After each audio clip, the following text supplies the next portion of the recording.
right. Good afternoon, everyone. Please be seated. All right. It's Mr. Redden. Hi. Okay. We're waiting on a couple of jurors, but is there anything that we need to discuss outside the presence of the jury? Your Honor, we forgot to put on record that Mr. Arnold was also stipulating the state's proposed 62 and 63 yesterday. Okay, is that right, Mr. Arnold? That's correct, Your Honor. Okay. When the jury gets in here, I will go ahead and announce that. Thank you. Anything else? No. Okay, well, hopefully these jurors will get here soon. You may sit down. Okay, thank you.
So, Judge, juror number 7, Shannon Bushop, she got lost.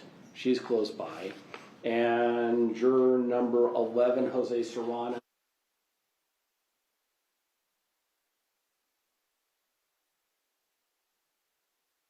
We're just waiting on the jury.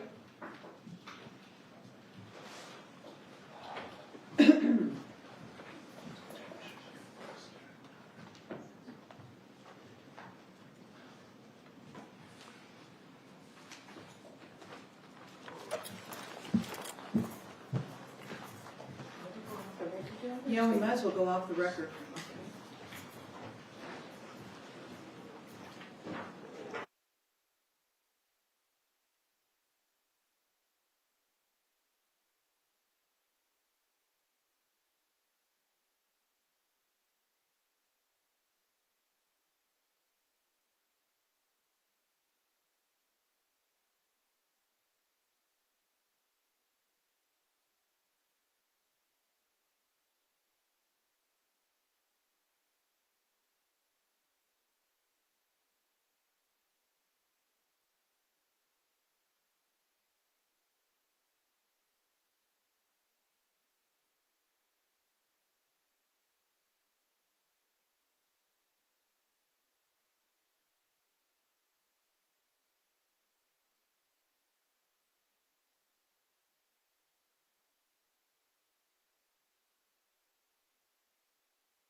Go ahead and invite the jury in.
Okay. Will counsel please stipulate to the presence of the jury? Yes, Your Honor. All right, you all may be seated. And good afternoon, ladies and gentlemen. We're going to be getting started in just a moment or two. It is very important that you be here on time. We've lost about 18 minutes. So you're all like brides. We can't get started without all of you here. All right? All right. First order of business is that the parties have stipulated to the admission of exhibits, plaintiff's exhibits 62 and 63. Those exhibits are admitted. All right, next witness, or first witness, I should say. Thank you, Your Honor. The state calls Mary Kay Holthus.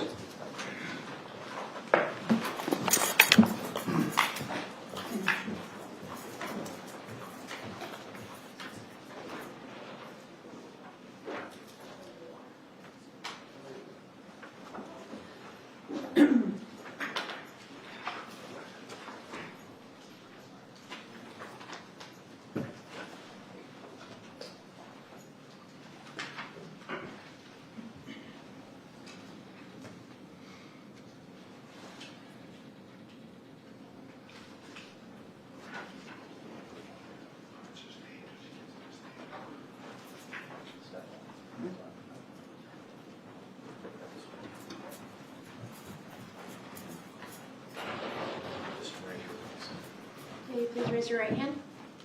You do solemnly swear the testimony you're about to give in this section shall be the truth, the whole truth, and nothing but the truth, so help you God. I do. And can you please state and spell your name for the record? Mary Kay Holthus, MaryKayHolthus. We're on this way. Did you get that? She said that really fast. Yes, I got it. I was a little nervous on this side. Please watch your step. Please sit close to the microphone.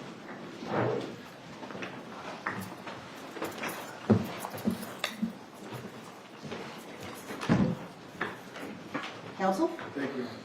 Good afternoon, Your Honor. Good afternoon. Are you currently a judicial district court judge? I am. How long have you been on the bench? Since 2019. And were you elected or appointed? Elected. Since then, have you handled what we refer to as a mixed docket? I have. Can you describe what that is for the jury, please? Means I do half criminal and half civil. So on some days I'm doing civil trials and calendars, and opposite days I'm doing criminal. I want to focus in on criminal calendars. What types of matters are you handling on a day-to-day basis? All types that come to the district court, which are basically felonies and gross misdemeanors. Are there various types of hearings associated with criminal cases? There are. Would that include arraignments, guilty pleas, sentencings, revocations, and trials such as this? It would. Can you explain to the jury briefly what a guilty plea hearing is and how it kind of unfolds? A guilty plea hearing is when, obviously, most cases don't go to trial, they negotiate. And it's a negotiation between the defense attorney and the state. Defendant will enter into a guilty plea agreement. And then at the guilty plea hearing, we do a canvass. They review paperwork, sign off on it, and then we also engage them orally to make sure they understand everything they're doing and the rights that they're giving up in exchange for their guilty pleas. Subsequent to a guilty plea hearing, is in the matter set for sentencing? It is. And what is a sentencing? A sentencing is when they're going to be sentenced. pursuant to negotiation or otherwise, whether they're going to get probation or prison. After we accept the guilty plea, we refer the matter to parole and probation. Parole and probation does what we call pre-sentence investigation report, criminal background, social background, medical background, all the history of the individual for consideration ultimately in passing sentencing. Are there times in which a criminal defendant will appear in front of you out of custody? Yes? And are there other times in which they will appear in custody? Yes. As a result of that, are there some sentencing hearings in which people are remanded into custody from out of custody? There are. Are there security measures in place in the courtroom for these out-of-custody defendants as well as in custody? Well, there's security in the courtroom. We have marshals and we have corrections officers watching. I don't know per se if there's anything special. No, that answers the question. Are there times in which you will sentence someone to probation? Yes. Other times in which you may send them into custody, correct? Yes. When you sentence someone to probation, are they still monitored by the court and so on? Not by the court, by parole and probation. And what is parole and probation? Parole and probation is the division responsible for supervising individuals that are on probation. They may have to report, they tell them what to do, help them find jobs, or put them in programming, get evaluations to see what kind of programming is best to serve that individual. Are there times in which defendants who you've presided over will get probation, they'll go out into the community, and then they'll essentially mess up on probation and so on? Yes. And would they be brought back in front of you at that point in time? Not right away. Sometimes P&P tends to work with them a lot of times to give them multiple chances. But at some point, when they get to a certain level, then parole and probation will put on what we call a violation report, saying that they're violating their probation. Judge, it's time for you to take a look. We think they should go do their time now. And then that goes in front of you, and what's that proceeding called? Revocation hearing? At revocation hearings, do you essentially make a decision if the defendant should remain on probation or be remanded into custody? Yes. I want to bring you back to November 20th of 2023. On that date, do you recall whether or not you took a guilty plea from the defendant in a prior case? I do not specifically. Okay. When I say the defendant, do you understand who I'm referring to? I do. Who? Mr. Redden? Do you see Mr. Redden in court? I do. Sitting between his two attorneys over there at the table. Would the record reflect identification of the defendant? Okay. There's three gentlemen and he's The middle right in guy. the middle? Yep. Okay, let the record so reflect. So as you sit here today, you don't recall taking a plea from the defendant? I do not. If I were to show you a document that memorializes that plea, would that maybe refresh your recollection? Yeah. May I approach? Yes. Me. Oh, I'm so sorry. Oh my God. Oh my God, I'm so sorry. So I'm showing you court minutes as well as a guilty plea from November 20th of 2023. Are court minutes essentially a record of any court proceeding that happens They are. in the courtroom? Do you recognize your name on there? I do. And do you see journal entry which suggests that you took the defendant's plea? Yes. Okay. And that would be on November 20th of 2023? Correct. Do you remember which charges he pled guilty to? Attempt battery, substantial bodily harm. Okay. That I remember. Okay.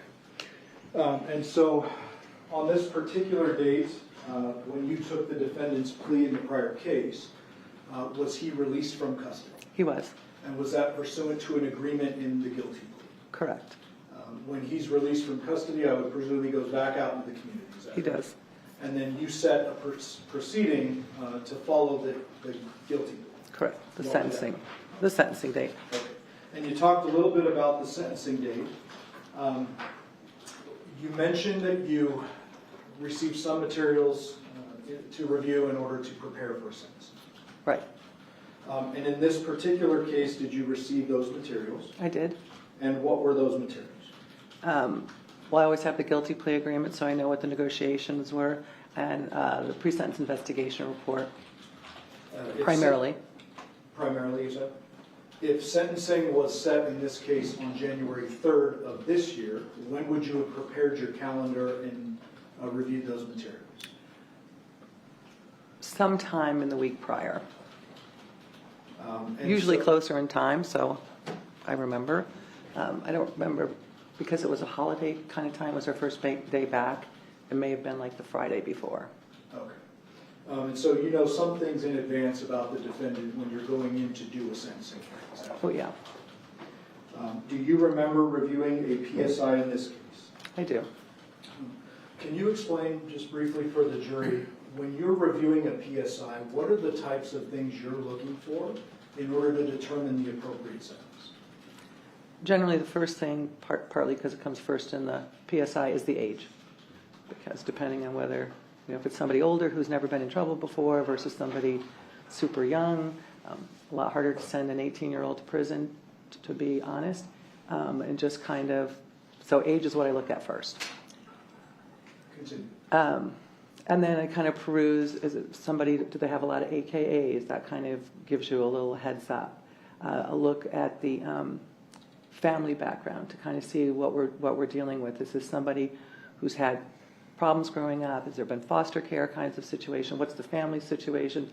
A lot of times we'll have, dad's in prison, mom took off, raised by grandma. All those things that you're kind of mitigating maybe on some level the behavior or trying to understand what you need to address and where you need to go.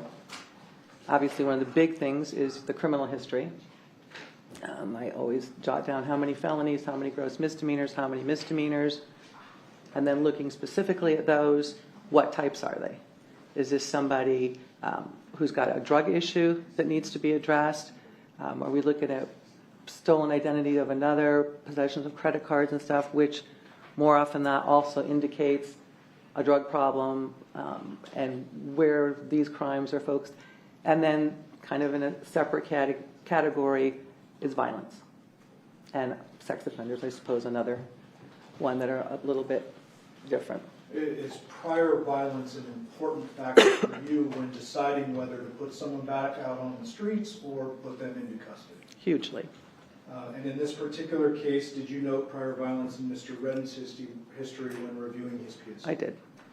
As you sit here today, do you have a recollection of any I do. specifics? I know that when I did the PSI, he was about 30 years old, and his first criminal conviction was in 2012, battery domestic violence. So literally, he hit 18 and it's domestic violence on his record. And throughout the remainder, until I saw him again, he averaged one battery domestic violence conviction a year, always. He had 3 felony convictions. He had an attempt theft that actually started out, it was pled to an attempt theft, but it started out as a robbery, which is the violent taking of property from someone else against their will, a classic crime of violence. He had 2 battery domestic violence felony convictions. You get a felony after you have so many misdemeanors, they start becoming felony. He had a battery with substantial bodily harm conviction. He had a gross misdemeanor for malicious destruction of private property, which started out as a attempt home invasion, meaning kicking in someone's home. Again, pled down to the malicious destruction. I believe that was the one I had him on probation for.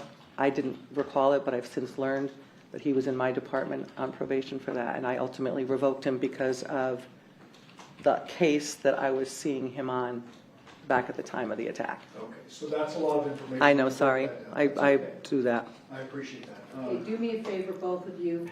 Make sure you let him get his question out before you respond and vice versa. My court reporter is really good at what she does, but she's never mastered the art of taking down 2 people at the same time. Sorry. In addition to criminal history, are you also reviewing the PSI to determine if that individual has had opportunities with probation, services, mental health treatment, and all those types of things? Absolutely. And in this case, as you perused Mr. Redden's PSI, Did you see evidence to suggest that he had had several opportunities with the system when it comes to service? I did. All of the crimes that we see, they're in a chart form, and then next to the chart is kind of what they got, probation, prison, violations and whatnot. And so you can tell that he had had probation a number of times, that he had violated a number of times. According to his report, he had gone through mental health court, had multiple sanctions and got in trouble a lot of times, but ultimately was passed through and graduated from the mental health court program. According to the PSI 2 times, he definitely had jail terms, and he had been to prison for on 1 term. And so you had mentioned a moment ago, you have since realized that you previously revoked his probation. Correct. I want the record to be clear about that. When you're reviewing his PSI, preparing to sentence him, when the incident occurs, you don't recall that information. No clue. Fair to say there are hundreds, if not thousands, of criminal defendants who've come in front of you over the years. Yes. And you have since learned that you had previously revoked his probation and sent him to jail. Correct. And I don't know if I sent him to jail. I don't know if he was in custody and he stipulated that he had violated his probation. I mean, he may have been agreeable to it. I don't know any of the facts of that. I just know that I somehow ruled you're revoked. Understood. I want to now move forward to January 3rd of this year. So on that date, you proceed into court for your criminal calendar. Right. Do you remember how many matters you had on that day? I don't. Were there a mix of both in custody and out of custody defendants? Yes. At some point in time, did Mr. Redden, was his case called? It was. If you can summarize for the jury what happened when his case was called initially. I mean, nothing. It was just the typical. He was in on a bench warrant return as well because after we let him out, he didn't show up. So Mr. Almasi, his attorney, had put him on for a bench warrant return, meaning come into court and ask not to quash the warrant, not to arrest him on it. And so... And so everyone understands he was out of custody on the day of his sentencing. he was. He had a bench warrant in that case, but he walked in from the street. Correct. When He had failed to appear at the prior sentencing date. okay, that's what I'm looking for, Judge. So there was a prior sentencing date. He doesn't show up for that. A bench warrant is generated, and then he comes in out of custody at the second sentence. Right. Explain for the ladies and gentlemen of the jury how it is that the sentencing starts to proceed. Who talks first, and how does that go? The state always has the right to argue first. In a lot of negotiations, they'll negotiate away the right to argue for any particular sentence. They might agree to probation. They might make no recommendation. There's a number of things. They could stipulate to a sentence per the deal. In this case, because the defendant failed to appear, any negotiation previously offered by the state is off the table, and the state, what we call, regains the right to argue. So even if they were agreeing to some other sentence previous, because he failed to appear, they have the right to argue for the sentence. So in this case, that occurred, and then I would presume the deputy district attorney that was in court that day would argue the sentence. he did. And he would recommend whatever sentence he deemed appropriate. He did. Ultimately, the decision would have been up to you. It was. After the district attorney argues for their sentence, what happens next? Then I turn to the defendant, Mr. Redden. He goes next. Do you have anything to say to the court before I pronounce sentence? And he was very calm and articulate, and basically he's been doing great. He's at a better place than he ever was before. And, you know, I pointed out your violent history, your failure to appear, and I don't remember whether mental illness came up, but I had said that he had been through mental health court. In his PSI, he had claimed that mental illness wasn't an issue for him, so it's kind of hard to, I didn't know how to reconcile it. But anyway, he had talked about he was going to have a job with the Teamsters and he was going to do all this stuff. Meanwhile, he had no employment history whatsoever, that, at least according to the PSI, there was no employment history. So I don't know where he was going, but anyway, he was calm. And he said, Go ahead. I think you should give me probation. He said, and we did have, we talked about his criminal history, and it's just so much violence, and Let me ask you some Sure. very specific Sure. questions. When Mr. Redden was speaking in court, did you observe any signs of impairment? no, Did you observe any signs of mental distress or disease or hallucinations or anything of that nature? absolutely not. Had you observed something to that effect, would it have been concerning to you? Of course, Are there times in which the court needs to jump in and say, hey, it's not appropriate to proceed today? absolutely Here, did you see anything that caused you concern while Mr. Redden spoke? not at all. After Mr. Redden spoke, who spoke next? Mr. Almasi, And who is that? his attorney, Caesar, And was Mr. Almasi permitted to make a full argument to the court and ask for leniency and whatever he wanted to? he was, And did he do so? he did. Now, in a moment, I want to play some video for you. Judge, with the court's permission, we've previously stipulated to 58. May I publish? You may. No, they should, let me see. No, they should be on already, but maybe the tape is going off. Somebody has it. Where's the remote? Where's the remote go?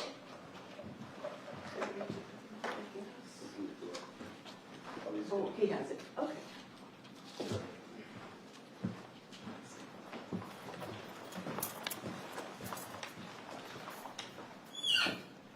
Before we get there, Judge, up until that point, District Attorney speaks, Mr. Redden speaks, Defense Attorney speaks. Was everything proceeding as you expect a sentencing proceeding? Yes, Were there any signs at all that this was going to get out of control or violent?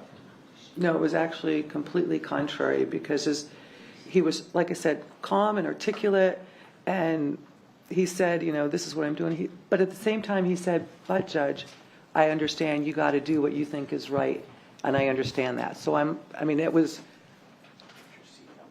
better than I would normally hope, I guess. And so, court's permission, 58. Okay. 3697.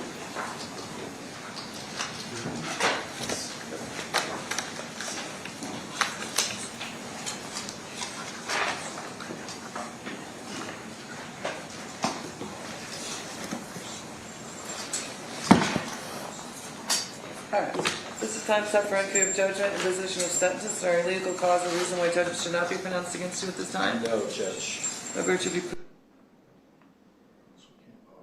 3697. Is that your courtroom on January 3rd of 2024? It is. And is that your current courtroom? It is. As you look around this courtroom, is it set up a little bit differently than yours? It is.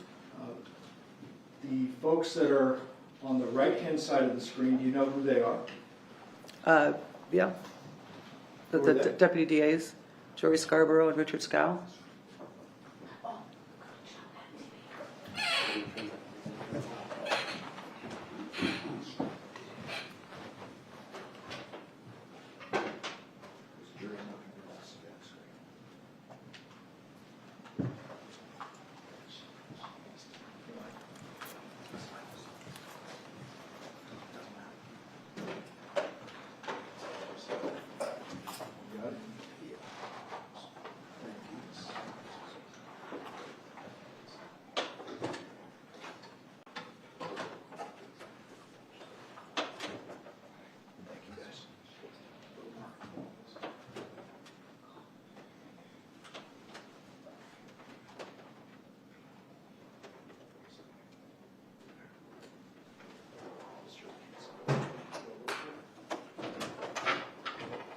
Thank you, guys. Judge, is the picture also on your screen? It is. Okay.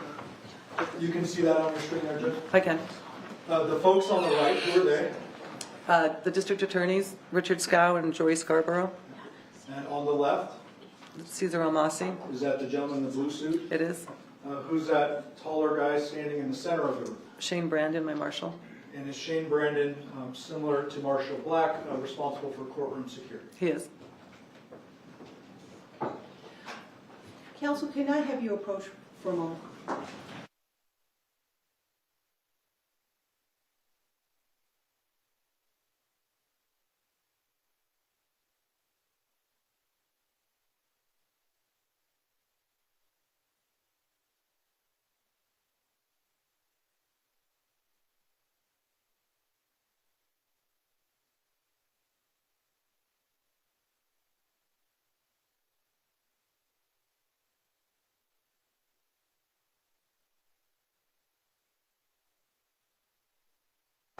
Judge, before we move on with the video, I want to follow up on a question I asked you earlier.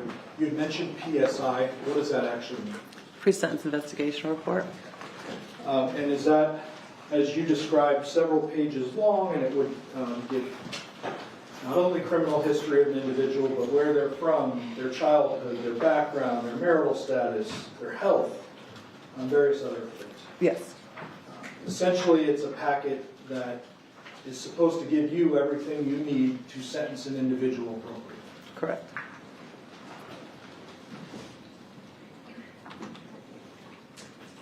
These individuals down here on the left, you can see at least one of them. Who are these folks? Those are the other inmates. And so they are in your courtroom, they're sitting where our jury is sitting today. Correct. And those are in custody defendants, is that right? Right. When a defendant shows up out of custody, do they sit back in the gallery area here? They do. And as you mentioned before, Mr. Redden was out of custody. He was. I'm going to resume the video.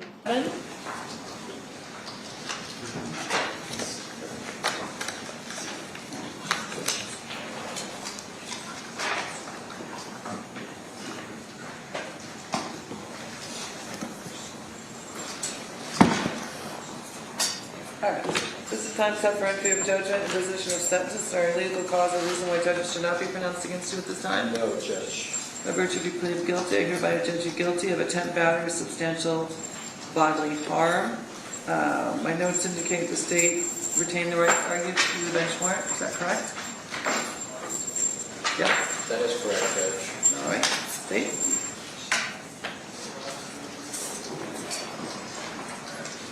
I think based on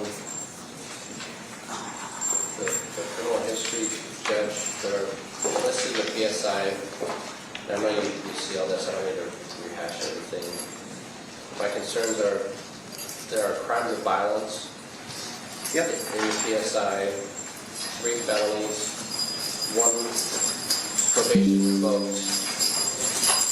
But you see on page 5, there are many probation violations or remands on a probation honorable discharge form. But I am concerned based on the nature of the criminal history, home invasions, batteries, battery, domestic violence, assault with a deadly weapon in this case that led to an attempt, battery, substantial. I think felony is appropriate, and I think a prison term would be appropriate. Is there any restitution or victim impact?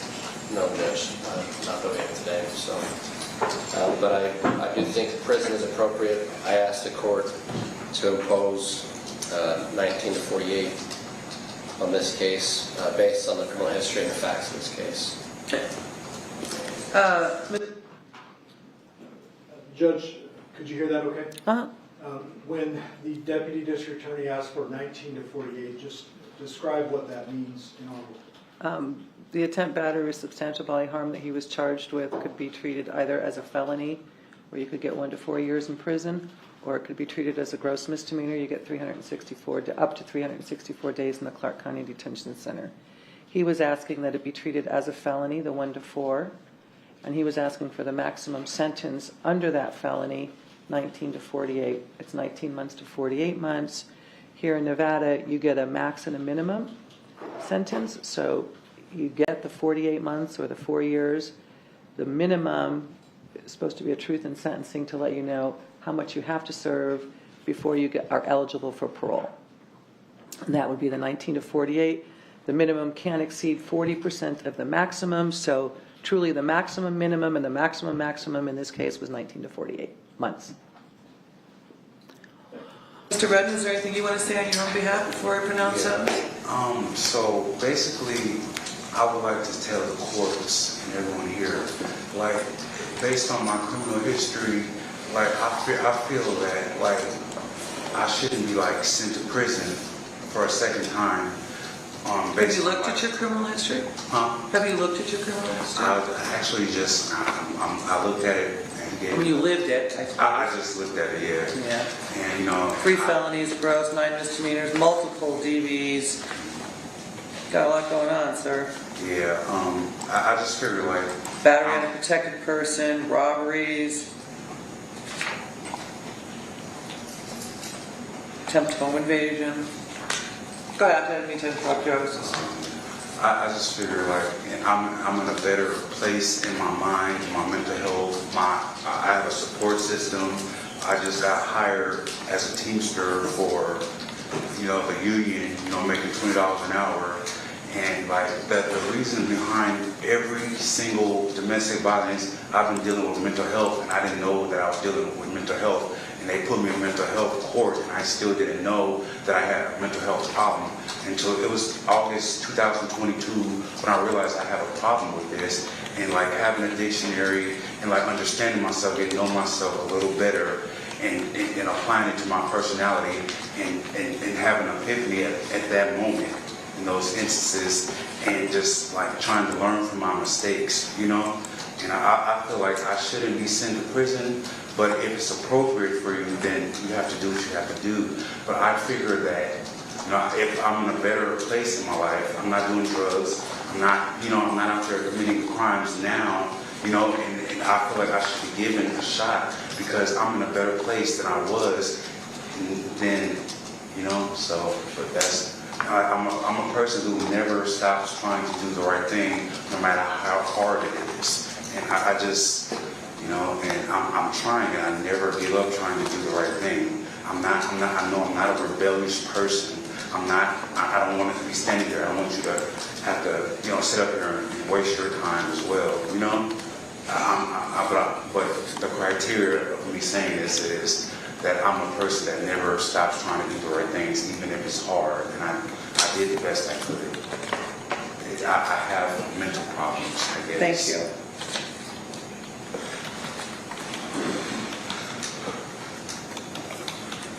Joe Massey.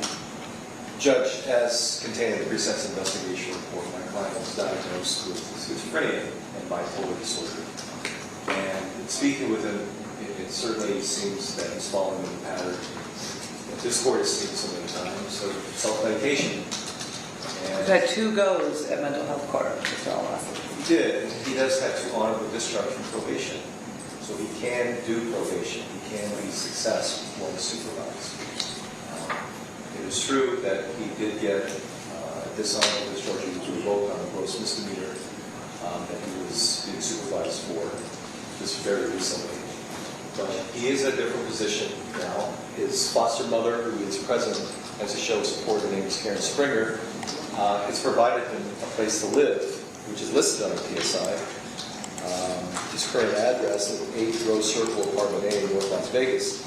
And she very graciously has allowed him to stay there rent-free until he gets on his feet. Now, he is now part of Union 631 with Teamsters and is hoping to work his way through that program so that he can maintain work. He's also reached out to... Up until this point, Your Honor, you have suggested a couple times that you're not buying the argument for probation. Is that fair? Fair.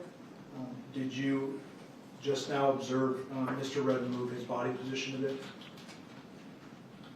Yes. Did you notice that back then? No. Shannon West for any job prospects that are available. You seeing that now? I am. Is it common for a judge and her marshal to have a bit of an unspoken language that goes on when you're sentencing people. Yes, You work closely with your marshal, very. and those cues that you've given in court, do they have a bit of a purpose? They do. What is that? So he can get ready for a remand. And a remand means putting cuffs on someone. Taking somebody out of custody and putting him in custody. I'm going to resume the video. Through them. Finally, Judge, it's not just his mental health that he's been contending with, but he also has a history of IEP in his education. And at 30 years old, he does not have a high school degree. And so we spoke about that as well, and I think it's high time that we did that. I think the court can trust that he is going to perform well on probation. I think he's worth this risk. If the court wants the 19 to 48 as suggested by the VA, I would have no issue with that, but to suspend it rather than just send him to prison for any length of time. I think it makes more sense given the circumstances and his ability to do probation successfully that he be given this opportunity. I appreciate that, but I think it's time that he gets a taste of something else because I just can't with that history. In accordance with the laws of the state of Nevada.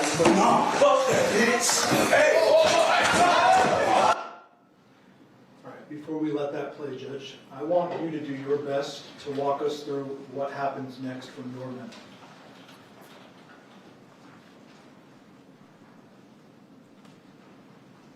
I remember him coming at me and really didn't think that he would ever make contact. And then I just remember it was like a crash sound.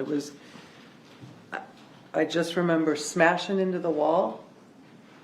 I went down, my glasses went up, I smashed into the wall. He was on me, and then I was being pulled down. I was being hit, and I don't know where and by what. I had closed my eyes. I was trying to protect my face and my head. He had me by the hair, and I was still getting hit in the head. In the meantime, I saw my law clerk who was sitting next to me, who had dove almost in front of me as Mr. Redden came at me. And he was on top trying to pry the defendant off me. By this point, I had pulled down. I was kind of laying down in the back of the bench. I had gone my head from this side to this side. And I just remember saying, help, help, somebody get him off. I mean, in my head, I was completely defenseless. He was so determined and so violent and so...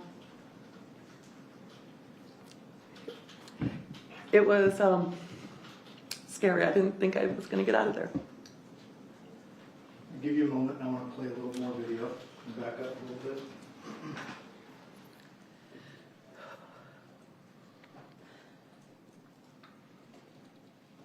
No, fuck that bitch! Hey!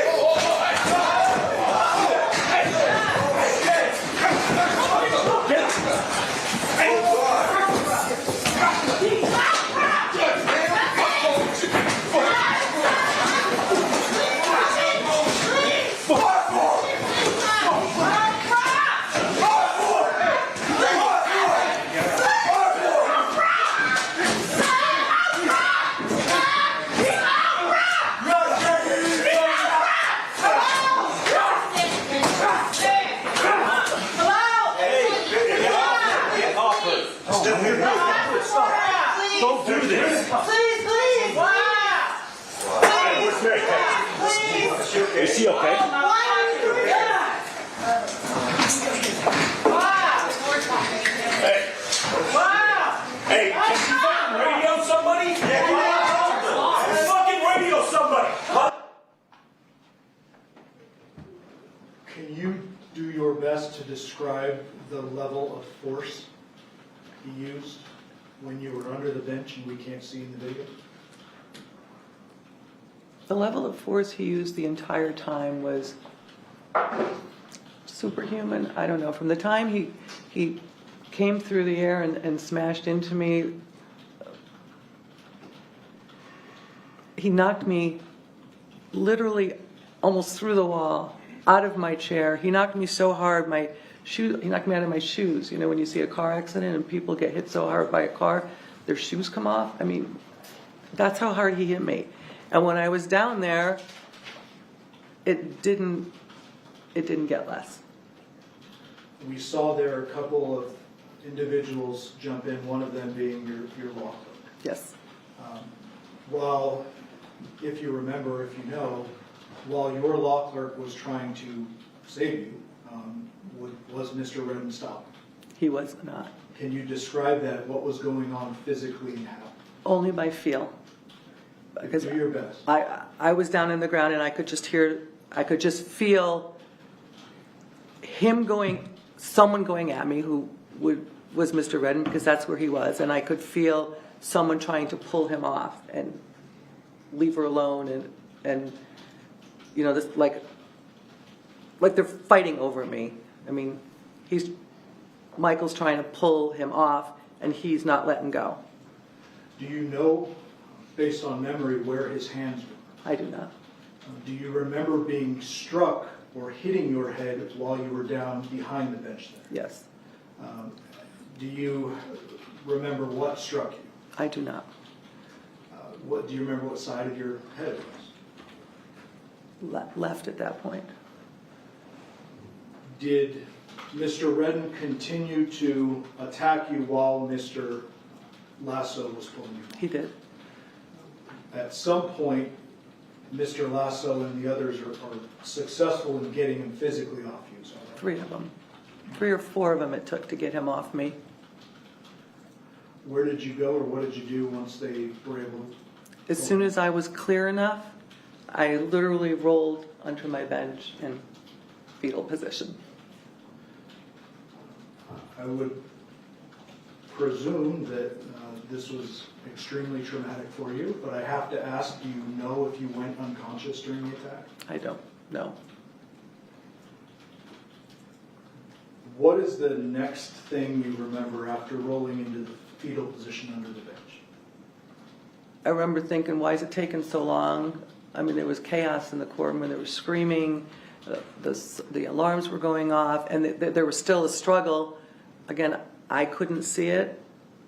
Partly my eyes were closed and partly it was out of my sight. And so I was just laying there and waiting. And then the next thing I remember is Jory coming up. Is she okay? And Michael came up earlier, Michael Lasso, my law clerk, and kind of stood by me, kind of, are you okay? And also, at least the feeling I got was that he was the buffer in case they lost control of the defendant again, because he was still very close.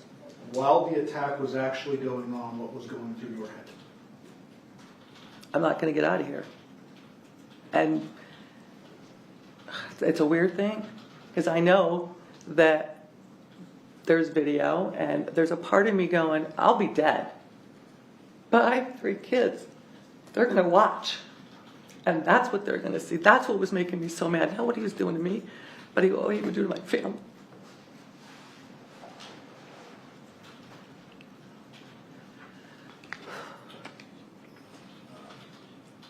Okay. Take your time. So, alarms are going off, lots of physical chaos going on. Did you look around? Or eventually were you able to get up and look around the courtroom? Yeah. What do you recall seeing then? Well, behind the bench there was blood everywhere. Where did that come from, if you know? Shane, my marshal. Did you look at Shane? I did. What did you see? His forehead was literally sliced open, and the skin had been just flapping as he was trying to protect me, even though he was hurt, but he was getting blood all over the bench. There was clumps of my hair on the floor. The calendar papers were all covered in blood. Eventually, is what I'll call the scene, is it all secured and Mr. Redden taken away? Yes. I'm going to resume the video here for a moment. Oh, the marshals are up there. Can we turn that down just a little bit?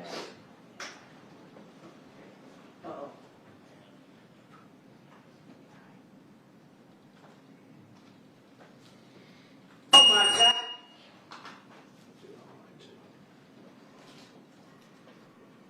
Oh my God. Oh my God. Oh my gosh, dude. This fucking hey, no, come on.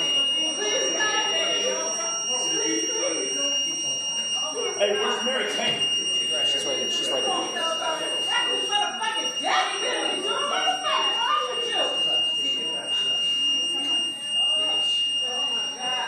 Stay down. Get on the ground. Please, God. Please, God. Please, God. Please. We're asking you to come Oh shit! Damn! He's a dog.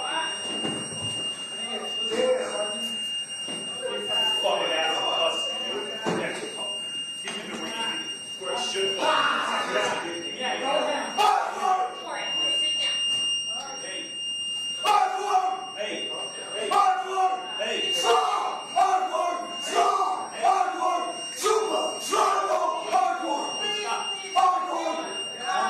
Hey. Hey, my man. Calm down. Yeah. Hey, you come here. I'll take care of him. That's my guy. Come around. Huh? You hold in. Okay. That's my guy. Come around. That's my guy right there. Yo, Kelly, is medical coming? Hey, is medical coming? Yeah, medical. Just don't touch yourself. Yeah, we need medical. Judge, you okay? This fucking ass out of here. Yeah? Hold it. Thanks. You guys got medical? What happened? What happened? What? Are you okay? Good. Medical's coming.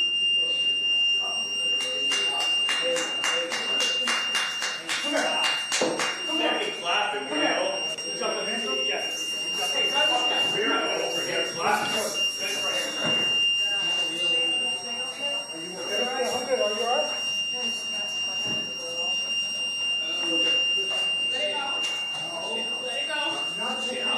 No, she's okay. Sit down, man. Where's this fucking guy? She had her kind of walk. Can you help me? Grab this fucking guy and get him over there. I don't want to worry about this fucking shit.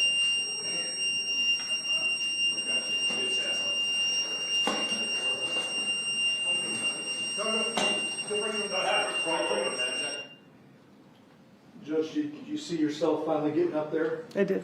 I believe previously you said you don't know if you went unconscious or not. Correct. Do you remember getting up and trying to walk where there's no exit? Well, I remember because I've seen the video. I mean, Okay. I You have no independent recollection of trying to get out of the courtroom by going over to the other side of the bench? no.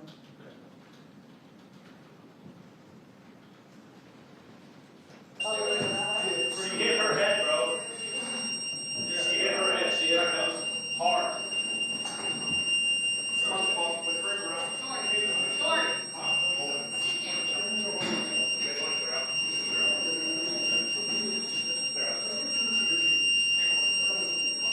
What are you looking for? Shoe.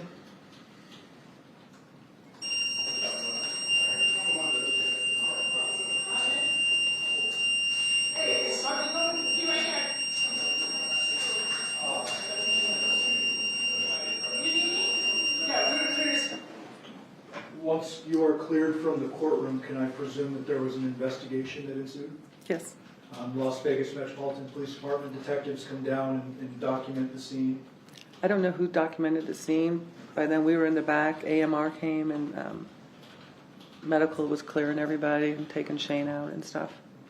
Eventually, you give a recorded statement like any witness to a crime or a victim of a crime. I did.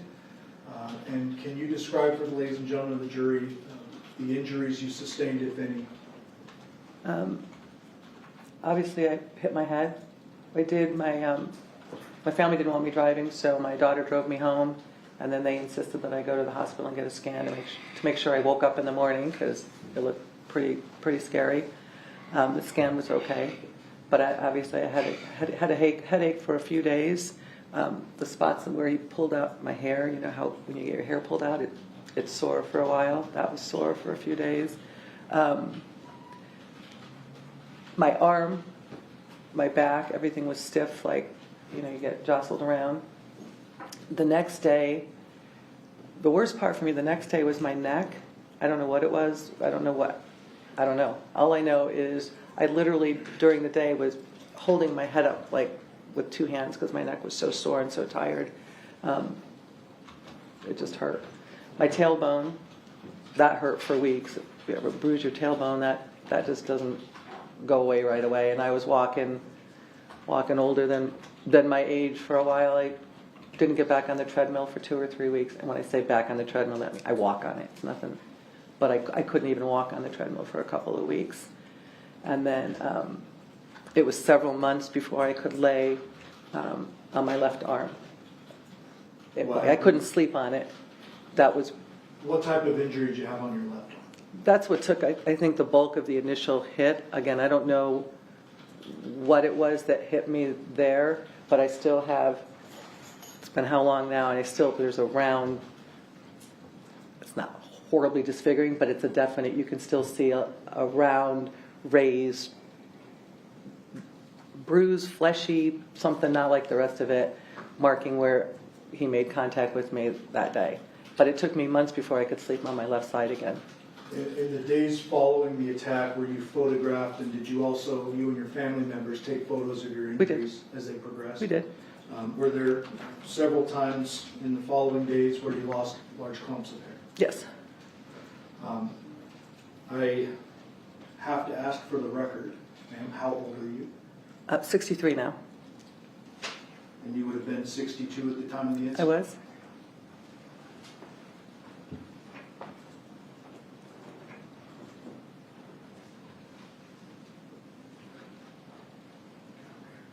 All right, thank you very much. I'll pass it over, Judge. Okay, Cross. Good afternoon, Your Honor. Good afternoon, Mr. Arnold. Your Honor, isn't it true that you didn't have any bruises as a result of this attack? No. And I'm sorry, I didn't catch that. What was your answer? No. And isn't it true, Your Honor, that you didn't suffer any bleeding as a result of this attack? That's true. And isn't it true that you had no broken bones as a result of this attack? That's also true. And in regards to your neck, you didn't have any bruising on your neck. Isn't that true? True.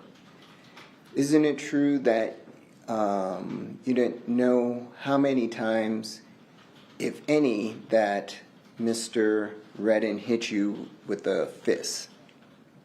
True. In fact, you don't know for sure if Mr. Redden hit you with a fist or if you were kneed or anything like that. True. After the obvious initial. Correct.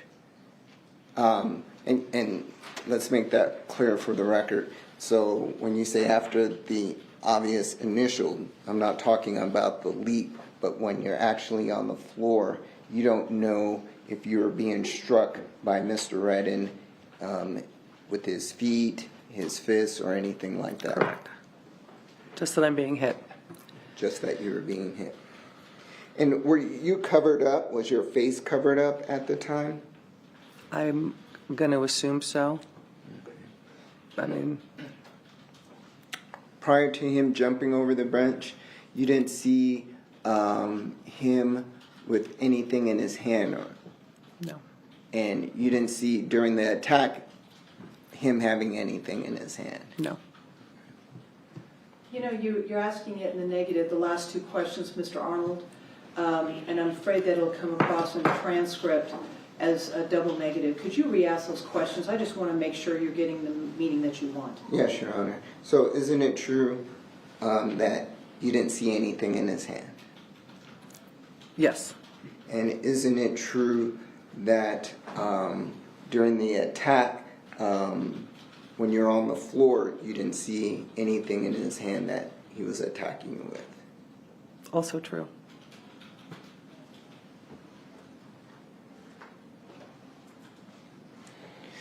I'm going to shift gears here and talk about the PSI. In regards to the PSI, you reviewed it. I did. And did you, was there a section that you recall in regards to his mental illness? Yes. And you were aware that he had suffered from, he had a previous mental illness history, is that correct? Correct. And do you recall, was it paranoia and schizophrenia? I remember schizophrenia. I don't remember what else. Did you have any concerns going into the actual sentencing hearing about his competency? No. Did you make any inquiries to Mr. Malsey, his defense attorney, in regards to his competency prior to proceeding with sentencing? I did not. If I recall, the mental health history was fairly long ago about his diagnosis of schizophrenia, and that he had gotten some treatment and that he was not on medication.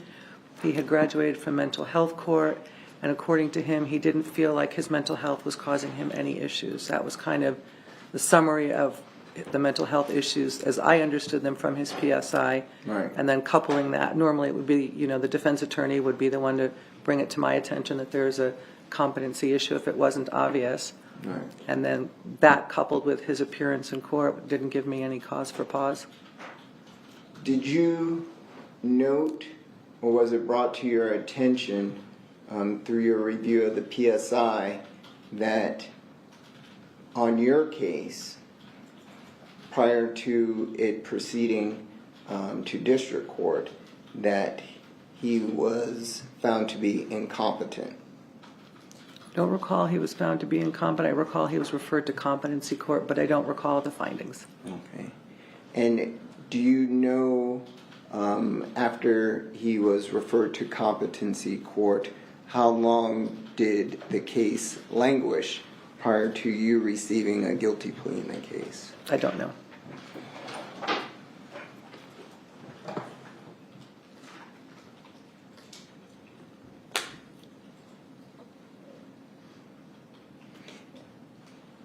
And again, you weren't aware or made aware by anyone that he was supposed to be on medication at the time of his sentencing? I was not.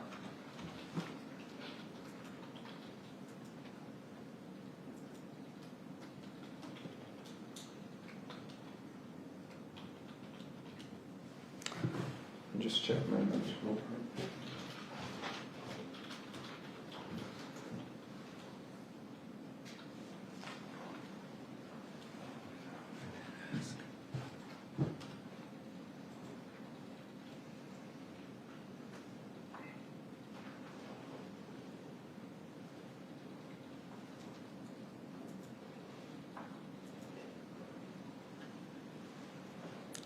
Was he saying anything to you that you recall when he was on top of you?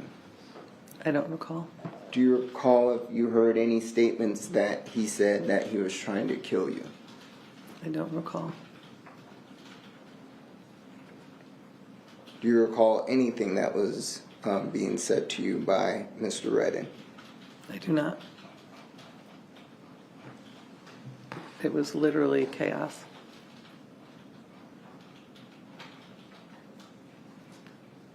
And again, all the blows that you said that you felt to your head, you don't know who gave those blows, number one.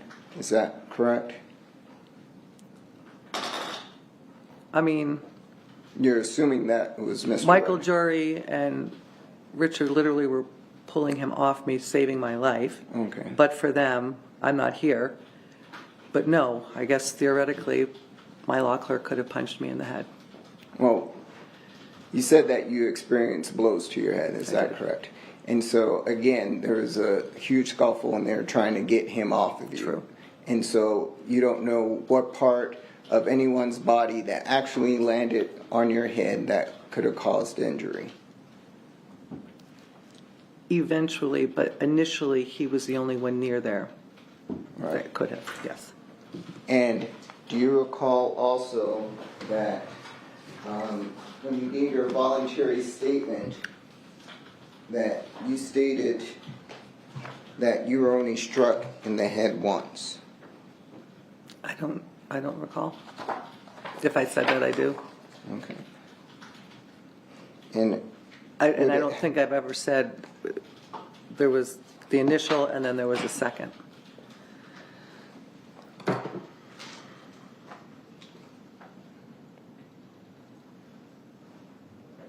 okay, I'm going to approach Ms. Pierce.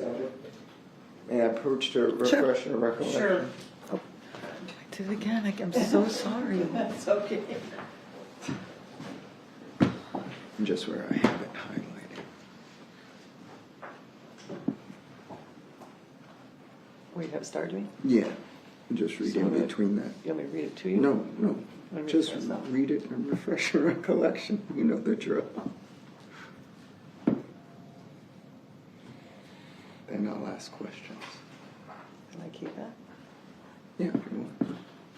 There you go. Okay. And so, based upon your review of the voluntary statement, do you recall how you were hit? Same thing. I don't know if it was head or elbow, head, hand. Yes. Okay. I don't know. And you don't I was know, hit, but I don't know with what. Right, and you don't know how many times you were I hit? don't. Okay. That's all the questions I have. Redirect. I'll be brief, Judge. You gave a voluntary statement to police that was recorded, right? Yes. Subsequent to that, you testified at a prior court proceeding. Yes. And throughout that, you've been consistent that you don't remember how many times you were hit. Yes. In fact, as you sit here today, you can't tell the jury if you were knocked out or No. not. Mr. Well, Arnold, I think you might have a double negative as well. Could you re-ask that question? do you know if you were knocked out? No. I mean, no. May I approach? Yes. There was a question or a line of questioning about whether you sustained bruising. Do you remember that line of questioning? Yes. Showing you now 27, 28, 29, 30, 31, 32, and 33. Are those documentation of your bruising Yes. after the incident? And these will be available to the jury. These are already admitted, Judge, so these will be available to the jury. I'm not going to put them up on the order. When you described this attack initially, I asked you about the level of force that was used. And I want you to do your best to describe the level of force used and why it is you don't remember how many times you were hit. I was hit so hard between the defendant's body and behind my bench. It's a marble wall, and so, like I said, I was hit so hard that I literally smashed into it, and then I was at best dazed. And I was pulled down behind me, and he continued going after me so forcefully and so violently that literally 3 or 4 healthy, strong young men couldn't get him off of me. It was so strong. They saved my life. I tell them that all the time. You guys saved my life. As that was happening, do you recall a hand on your neck? I remember being held, no, not clearly, no. Fair enough. You're doing your best to recall the events as you remember. Is that right? Yes.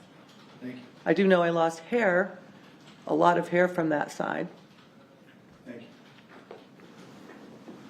Any recross? Yes, just real quick.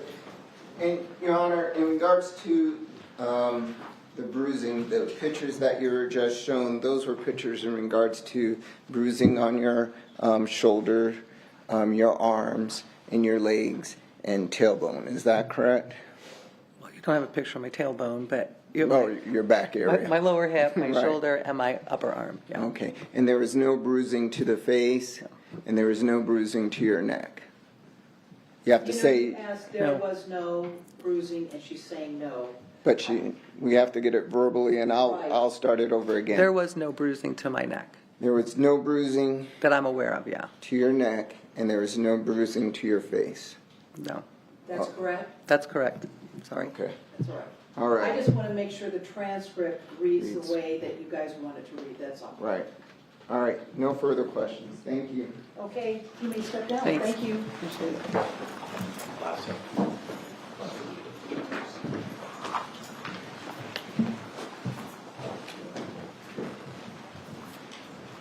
Okay, next witness? Your Honor, the state calls Michael Lasso. May I approach your clerk? Sure.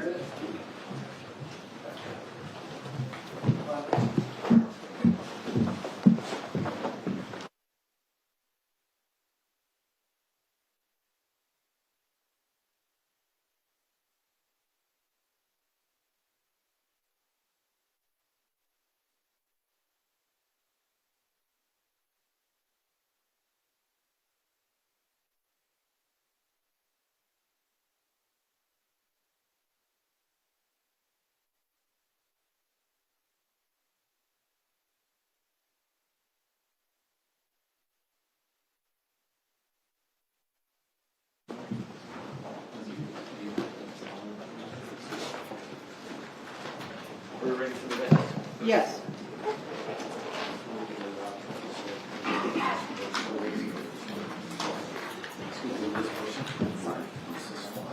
Okay. Please raise your right hand. You do solemnly swear the testimony you're about to give in this action shall be the truth, the whole truth, and nothing but the truth, so help you God. I do. And can you please state and spell your name for the record? Yeah, Michael Lasso, Michael Lasso.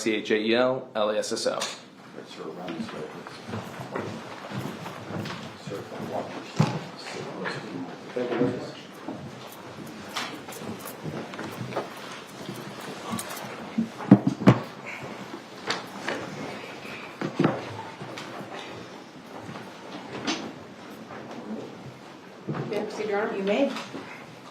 Good afternoon, sir. Good afternoon. How are you currently employed? I'm sorry? How are you currently employed? Right now I'm a law clerk, so I'm law clerk for the Honorable Judge Mary Kay Holthus. And did you just see Miss Holthus leave the courtroom? I did. How long have you been her law clerk? I've been her law clerk basically a year now, maybe a year and 1 month. So August 2023 is when I first took the job, and right now I'm scheduled to be there till August 2025. You've known her much longer than Yes, a little over a yeah. year, correct? I've known her a long time. She's really a family friend. I kind of know her children very well. Almost grew up together, so yeah, I've known her a long time. That's how I got lucky enough to kind of be able to work with her. And since working with her, I see her in a whole new light now. A lot of respect for her. How long have you known her? Man, probably since I was 8 years old. So maybe 11 years, just about. How 8 years old? Yeah. 11? I'm just doing, are you 19 years old? Oh no! Wait a minute. Oh my God. I'm like, wait. I'm actually not good at math. That's why I'm a law clerk. So man, has it really been that long? Because I'm 27 now.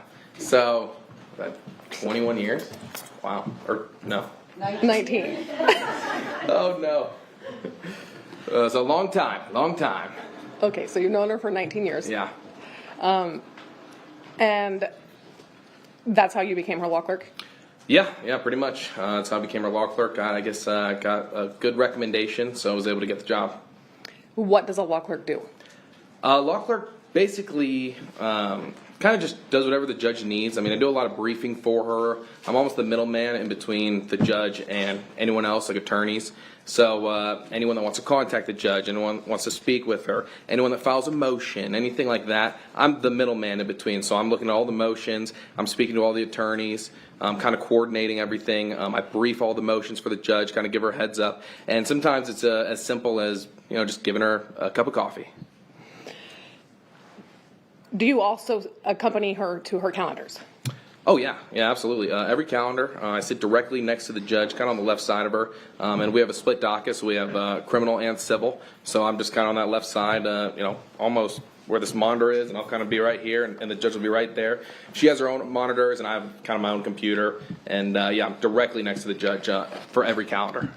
And when the calendar is occurring, what are you doing while you're seated next to her? It depends. I'm usually checking my emails. I'll also keep going along with whatever,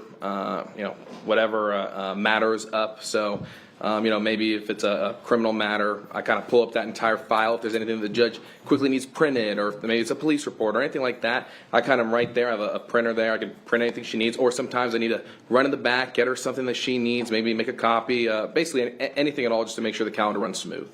Okay. And what days does she hear her criminal calendar? She hears her criminal calendar on Mondays and Wednesdays, and then Tuesdays her civil. Okay.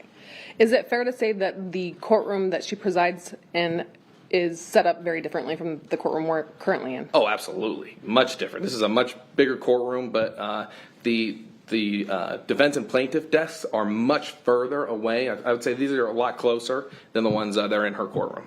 Okay. I'm going to show you some photographs of your courtroom. Sure. So that you can help explain the layout for us. I'm showing you on the overhead what's been admitted as States 2. Could I get it flipped over, please? Oh, yeah, I think the TVs went off, unfortunately.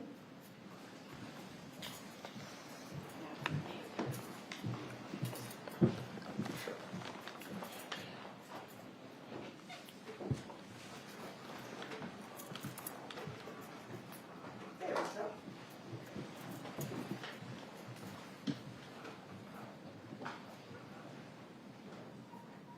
So you might take away, I think the light is hitting. Your Honor, I can't see yet. Sorry. I couldn't see the monitor. Was taking a minute to turn on. You can pull up the lamps. Yeah, pull up the lamps just a tad. I might turn them off. There we go. There it goes. Okay, Mr. Lasso, this is State's Exhibit 2, for the record. These tables right here that we see, who typically stands right there? So usually the defense. During a calendar. Yeah, usually the defense stays there, and then on the other side, that opposite desk is where the DA or the state, whoever's representing the state that day, maybe it's an AG, will be sitting over there. And then... we do have a mouse there. Oh, perfect. Yeah. Okay, where did the defense sit? So defense would be right here, typically like right here.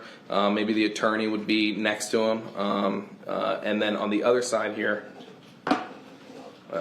kind of where that mouse is, that other desk is where the state would be. Okay. And then is there also an area where the court staff, such as the court clerk and a court reporter, sit? Yeah, it would be, I don't know what's going on here. That would be like right here. So this is where our court clerks are. This is where our court recorder would be, kind of like right here. That's our monitor. That's where the judge is. And then on that right side, that monitor is my monitor right there. And then to the right of that is actually where that little monitor is the witness stand. So usually during criminal calendar, we have a correctional officer that would sit there. And was there a correctional officer sitting there on January 3rd of 2024? Yes, there was. What is the difference between a court clerk and a law clerk? There's a big difference. The law clerk is usually has a legal degree, so we're briefing actually the law that's involved in the motion. So we're looking up the case law, making sure it's still good, reliable. Kind of briefing those, telling judge, giving her recommendations as to what she should do, what she shouldn't do. Whereas the court clerk is also a middleman in between the judge, but at the same time they just kind of handle just different areas. They're not really involved in any legal advising or aspect of it. I would say more just kind of coordination, handling minutes, like court minutes, things like that. So just kind of a little different. Okay. And then the court recorder, you said you guys have a recorder in that department, Yeah, correct? and that one right there. So this one, that monitor, you can kind of see it's light. That would be for the court clerk, and then to the left side would be the court recorder. Okay. And with regards to that courtroom, is there actually an entrance behind that tile wall that we can see? Yes, yeah. So that's where the judge and me, that's where we usually enter, along with the entire court staff, really. We all kind of enter in through that door. Her chambers would be right behind there. So we kind of come in through this right side way. Then I take my seat right there, judge will sit right there, and then the rest of the court staff will take their place. And then moving on to states 3. Oops, let me take this one off. What are we looking at here? So this is kind of just a seating area. Usually people who are supporting the defense or the defendant would be sitting in this back area, but it really could be anyone. So that desk right here is the defense desk, kind of just the opposite angle. Or I'm sorry, the state's desk. I'm sorry. So this would be usually anyone that on behalf of the state sits right here. And this would be, like I said, where the DA or the state would be. And then that opposite side is where the defense is. So this would be where any defendant would be, their attorney. Usually it's a PD. And then, like I said, this is usually where family members will sit, supporters, friends, anything like that. And do you see another exit in this photograph? Oh, yes, absolutely. Yeah, it would be right here in this photograph. This is an exit also to that chamber hallway where there's a lot of different chambers and offices, things like that. So staff and sometimes attorneys might use that? Oh, absolutely. Yeah, there's a copier machine, so sometimes when I have to run and go make copies, I'll kind of run through that back side, and occasionally I'll come through that door, but usually not. But right behind there's like a big copy machine and jury rooms for deliberation. But generally speaking, the public would not use that? No, no. And then showing you... I think you've got another double negative there. Does the public use those doors? Not that specific one, no. And the one behind the judge, no, never. Okay. Showing you states 4 on the overhead. Mm-hmm. Is this, does this appear to be a photograph taken from the area where the juror box was in the previous photograph? Absolutely, yeah. This is that angle, kind of where that door would be, and so this is where like the jury would sit. This is where like occasionally witnesses will come up and maybe a victim statement would be given, or attorneys will go up there and make an argument. This is where the state would be, and that was kind of where that previous photo was taken, would be back here for friends and family. And then this door is kind of where a holding cell is, and then also where defendants during our criminal calendars, that's where they will walk those defendants through that door. And then to the right side is where our recorder would sit, and then this is the court clerk here. Okay, and when you say defendants, do you mean in custody defendants? Yes, absolutely. Okay. And then showing you states 5. Yeah. What is this? So this is kind of the angle from the recorder and our court clerk. So this was kind of that long desk here, and this is facing the jury box. So kind of where that last picture was taken would be right here, and then this is that door that leads to the copier. So then you can kind of go through there, but typically there wouldn't be public that'd be going through there. Occasionally attorneys do, but yeah, this is just kind of that opposite angle. And then to the right side here would be like the defense table where usually PDs sit or defendants that are out of custody. Showing you state 6. What are we looking at here? This is the view from the court clerk's angle here. So this is where the judge would sit. This is my monitor right here. Literally right where that picture is being taken, it would be exactly like the angle from the court clerk. And then this right here would be the witness stand. It's kind of like right here. Then we have a TV there, and then that's that same door, obviously the jury box. And then when we have criminal calendars, instead of a jury there would be the in-custody defendants would all be kind of taking up that area. Okay. If you could look right here for me, where my finger is. Yeah. Is that essentially like a wall between where the judge sits and the court clerk? Yes, it's a full wall. There's no kind of opening that you can go through there. Kind of the only access point to that chair that you're seeing where the judge would sit is through that right side. So you have to go through that right side. There's kind of like maybe 2 steps that you go around, and yeah, right there. There's kind of 2 steps that you would go around, and that's the only way to get over there. I mean, unless you were to hop over this little wall there, you can't really get to that side of there's no access to it essentially. Okay, so this would be the door that you'd walk through to get to the yeah, it kind area of where swings around. Yeah. Okay. Showing you state 7. And then from right here, this is the view from the judge, kind of where the judge sits. That's a microphone right here. And there's a little sign too that will say like always recording. That's right there. And this is her view. That right there, that monitor would again be where an out of custody defendant would be, along with PD or whoever their attorney would be.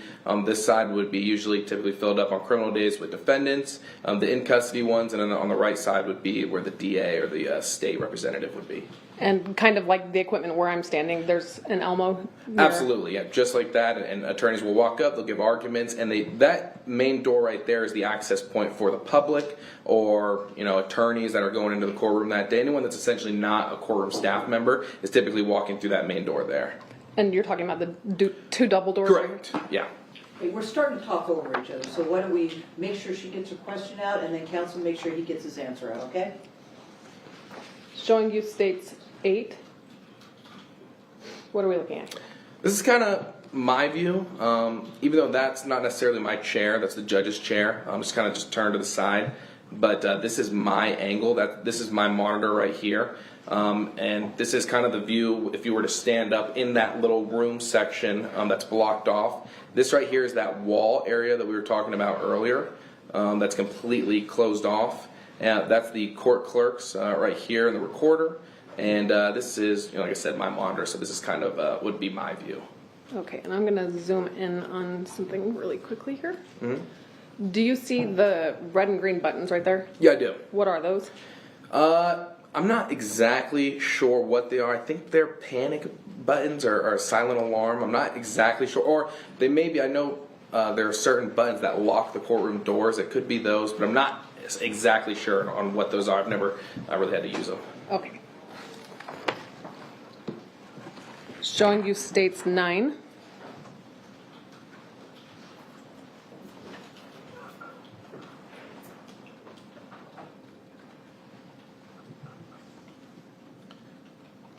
What is this? So this is kind of the angle that you would see if you were, like, let's say a defendant walking through that door, the in custodies, almost where that holding cell is. So once you walk out, if you were to just look left, this is the angle you would see. This is that door that I was talking about earlier that leads to like chambers and offices and things like that. And then if you see on the right side, if you were to loop around, that is how we would walk up to where we would be sitting, me and the judge. But this is just kind of that angle there. This chair to the bottom side, this is like typically an extern may sit there, but it's usually either an officer or no one sitting there. Thank you. Showing you states 10. What are we looking at in this photograph? Yeah, this would be the witness stand. This is there's a monitor similar to how it is here, where anything that's being shown on the Elmo could be seen by the witness. That would be the judge's chair right here. That's the judge's monitor. That would be my monitor. There's typically 2 chairs up here, so I would have a much smaller chair right there. And this is that door that we would enter through. This is kind of that one access point, the wraparound. And this is kind of like just a granite wall that we have that sits behind the judge. Okay, and I'm sorry, I may have missed it. You may have already answered this Yeah. question. Right here, is there any way to access the area where the judge sits other than to climb over that wall? No. These doors, those aren't doors. It's like a wall almost. And just like in here, the witness stand is lower than where the judge sits? Yes. Correct? Yeah, absolutely. In the back hallway that you've referred to, that staff and in particular you and judge would use to get to the courtroom, are there exits to the ground floor? Like, are there stairs back there? Like in that backside to go down? Like in the rear hallway? Yes, yeah, there are. If you were to walk out of that door I was talking about near the copier, if you were to just turn around, there is a big door right there where there's a stairwell, and you could go down. I'll often use that stairwell to go down to like a little supply office to get some extra Sharpies or whatever I need or whatever the judge needs. What about elevators? Are there elevators in the rear? Yes, there's elevators. Instead of making a right, if you were to just make a left, there's elevators right there as soon as you were to walk out. And then there's also, if further down the hall, another pair of elevators as well. Thank you. Showing you states 11. What are we looking at in this photograph? So this is the angle from the witness stand. That's that monitor that I was saying that's similar to this one here. That's the microphone. Those doors for the public to go through. And this is just kind of that angle if you were to be sitting at the witness stand. And you indicated that on January 3rd, there was a correctional officer sitting right there? Yes. Showing use states 12. Does this appear to be a photograph of Judge Holthus's bench? Yes, absolutely. That's just right. She'd be sitting right on top of there, and then I'd be on that right side. And there's a bit of a glare in this photograph, but is there a nameplate there too? Yes, and it says Honorable Judge Mary Kay Holthus. Showing use states 13. Is this a close-up of that That is it right there. nameplate? Mm-hmm. And it says Judge Mary Kay Holthus? Yes. Showing use states 14. Does this appear to be the desk or counter area in the judge's bench area and where you sit? Absolutely, yeah. So I'd be on that right side where this monitor is. This is that kind of wall that cuts off between where the judge would sit and then the court clerk on that left side. Again, this is the judge's monitor, and then this is kind of that front view and that nameplate that we were just discussing. Showing use states 15. What is this? So this is once you were to walk out that door between kind of like the chambers and those offices, kind of where the whole court clerks and the entire court staff essentially walks through. If you weren't going down that long hallway that we discussed earlier where the court clerk and recorder sits, this would be making a left. So this is how me and the judge, this is the only access area to that little kind of sitting area where the judge would be and then myself. So every time that we go into court, whether it's for a trial or a calendar, we go through this area. That door that's closed right now is usually open, and we just kind of walk through. There's kind of like 2 steps, and you just walk up, we make a right, and then I'd be sitting right on this right side here, and then the judge would be kind of right here. Okay. And going back to 19, this is the door that you're referring to, correct? Exactly, yes. That you and judge enter into? Yes.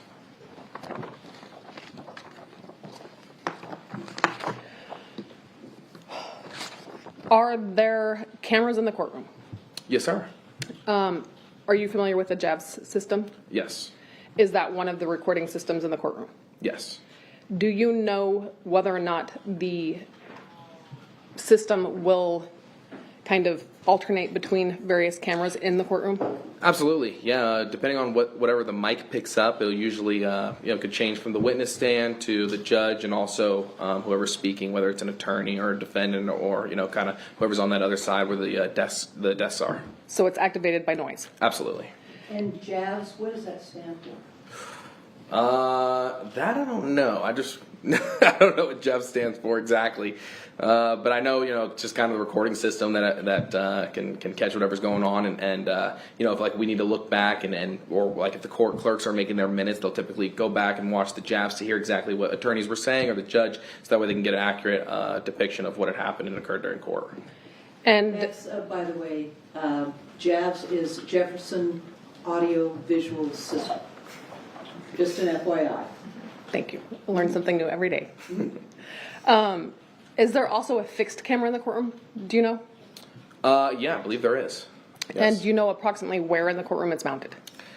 I believe it's, I don't exactly know for sure, so I don't, I'm pretty sure it's kind of right behind us looking at the entire courtroom. But I don't know for certain, but I know there is one that kind of looks down, but I think that will partly be activated by the JAVS as well. Is JAVS always running during the course of the criminal calendar? Oh, yes, absolutely.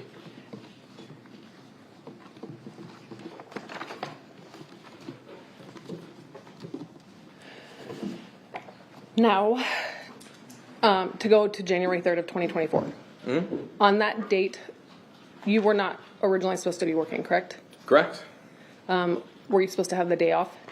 I don't know if I was supposed to have the day off, but that morning I woke up and I was actually studying for the bar at that time. The bar was taking place in February, so this was January 3rd. It was kind of our first. It was right after New Year's, so it was our first criminal calendar of the year, and actually our only criminal calendar that week. So and it was on a Wednesday. So my boss had texted me, one of the court staffs, and said, "Hey, why don't you take the day off? It's not that long of a calendar. Why don't you study? It's coming up here pretty soon. It's a pretty stressful exam, so you can go ahead and just take the day to study." And for whatever reason, I just really wanted to be there. I wanted to, it was our only criminal calendar that week, and it was just something that I felt like I just should be at. So I told her thank you, but instead I decided to go into work that day.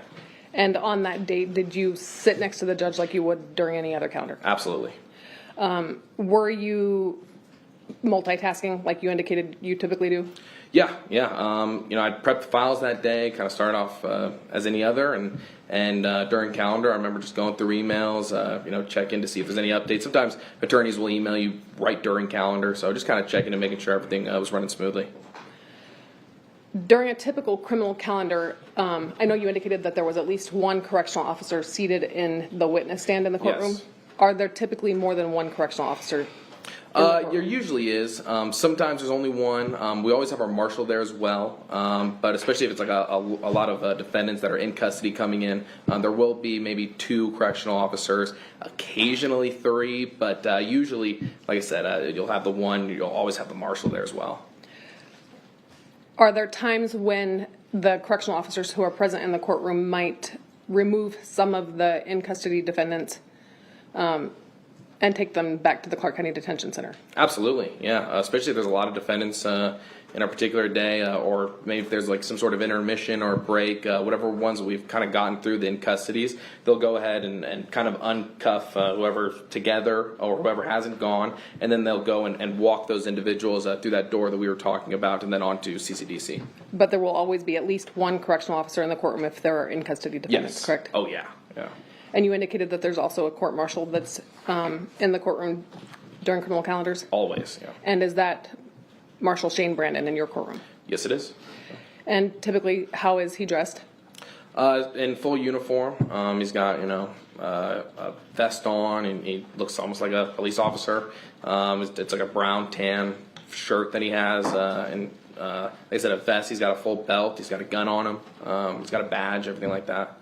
With regards to the correctional officers that are in the courtroom, are they typically dressed in uniform? Oh, yes. Yeah, almost identical to the marshal. And readily identifiable as law enforcement officers? Yes, absolutely. Are they typically armed? Yes. With a firearm? Yes. On January 3rd of 2024, do you recall a defendant being on your calendar that day by the name of Deobra Redden? Yes, I do. Do you see that individual in the courtroom today? Yes, I do. Could you please point to him and identify an article of clothing that he's wearing today? Sure. That's him right there, wearing, looks like, I can't really see the color of the tie, almost like a purple tie, blue shirt, standing up right there. May the record reflect that he's identified the defendant, Your Honor. Let the record so reflect. Now, with regards to Mr. Redden on January 3rd of 2024, were you aware of whether or not he'd ever been in your department prior to that date? Yes. Was he or was he not? He was, yeah. And do you recall what he had been in your department for previously? Exactly, I'm not sure. I believe, I don't want the record to be wrong here. I believe it was a domestic violent offense, if I remember correctly. Do you know what kind of hearing it was? Sorry. The kind of hearing that he was there originally for, or that Previously. day? Previously. It was a sentencing hearing. Where we would, I believe, given him probation. Okay. And there was nothing particularly remarkable about that hearing, correct? Nothing remarkable at all. Were you aware on January 3rd of 2024 when his case was called? Were you paying attention? Yes, I was absolutely paying attention. I remember him kind of getting walked through by our marshal. When there's an out-of-custody defendant, whether it's a sentencing or really any hearing whatsoever, we always have a marshal directly behind him. It's typically Shane, who's directly behind that particular defendant, whatever it is. And I remember him coming to the courtroom, and I remember him kind of talking for a long time. The judge had given him an opportunity to address the court. And I remember at that point, there was really nothing unusual. He seemed really polite and courteous, and there was no kind of nothing unique about the situation. So I kind of had lost interest a little bit. I was, doing my emails. It wasn't really, I said, anything unique about the situation. And I kind of, like I said, I kind of just started answering emails. Prior to Mr. Redden addressing the court on his own behalf, do you recall whether or not anyone from the state made an argument on behalf of the state? I can't.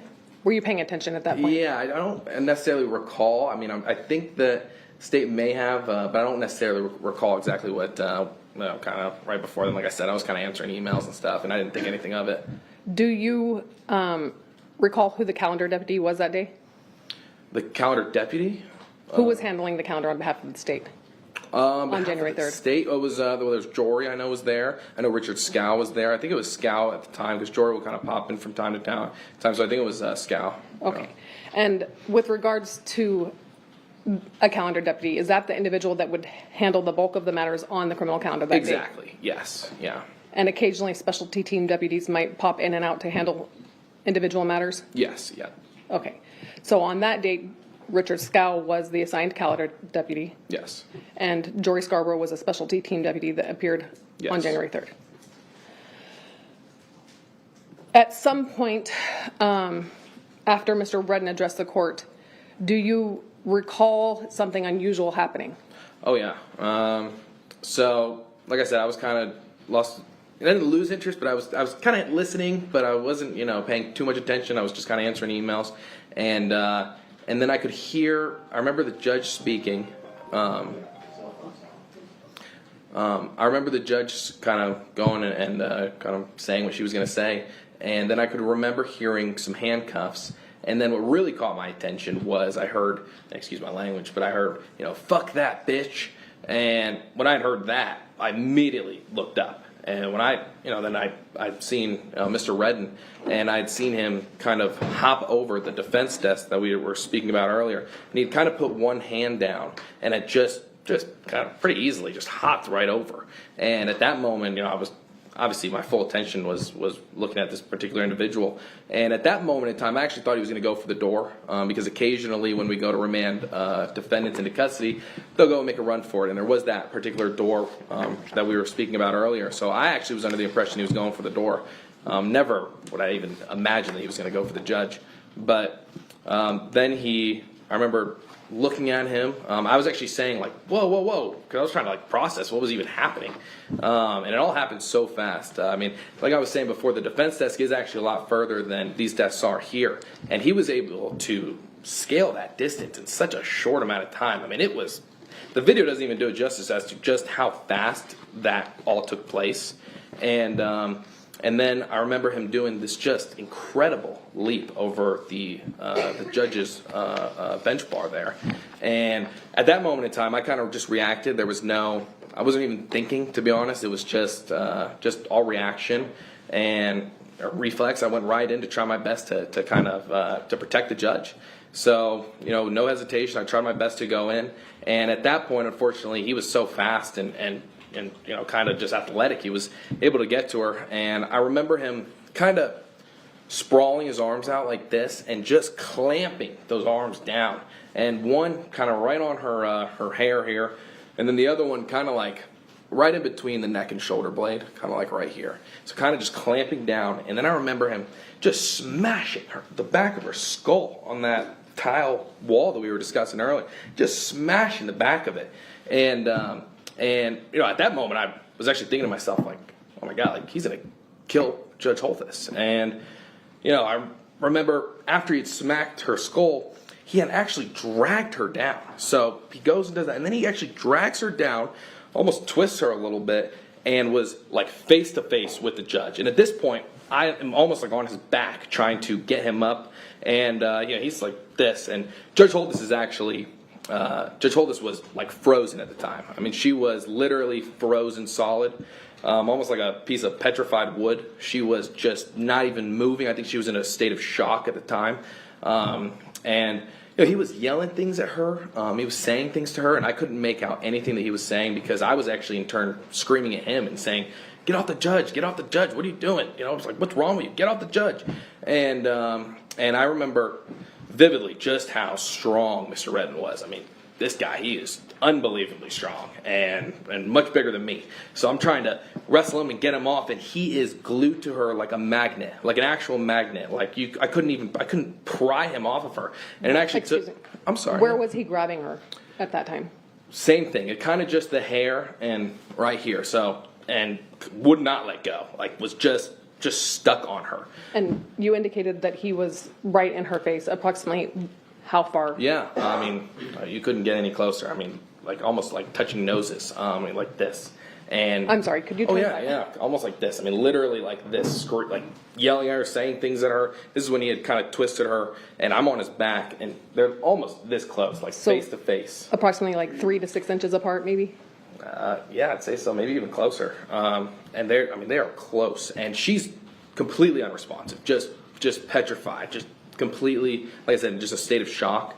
Had you ever seen Judge Holthus in that state before?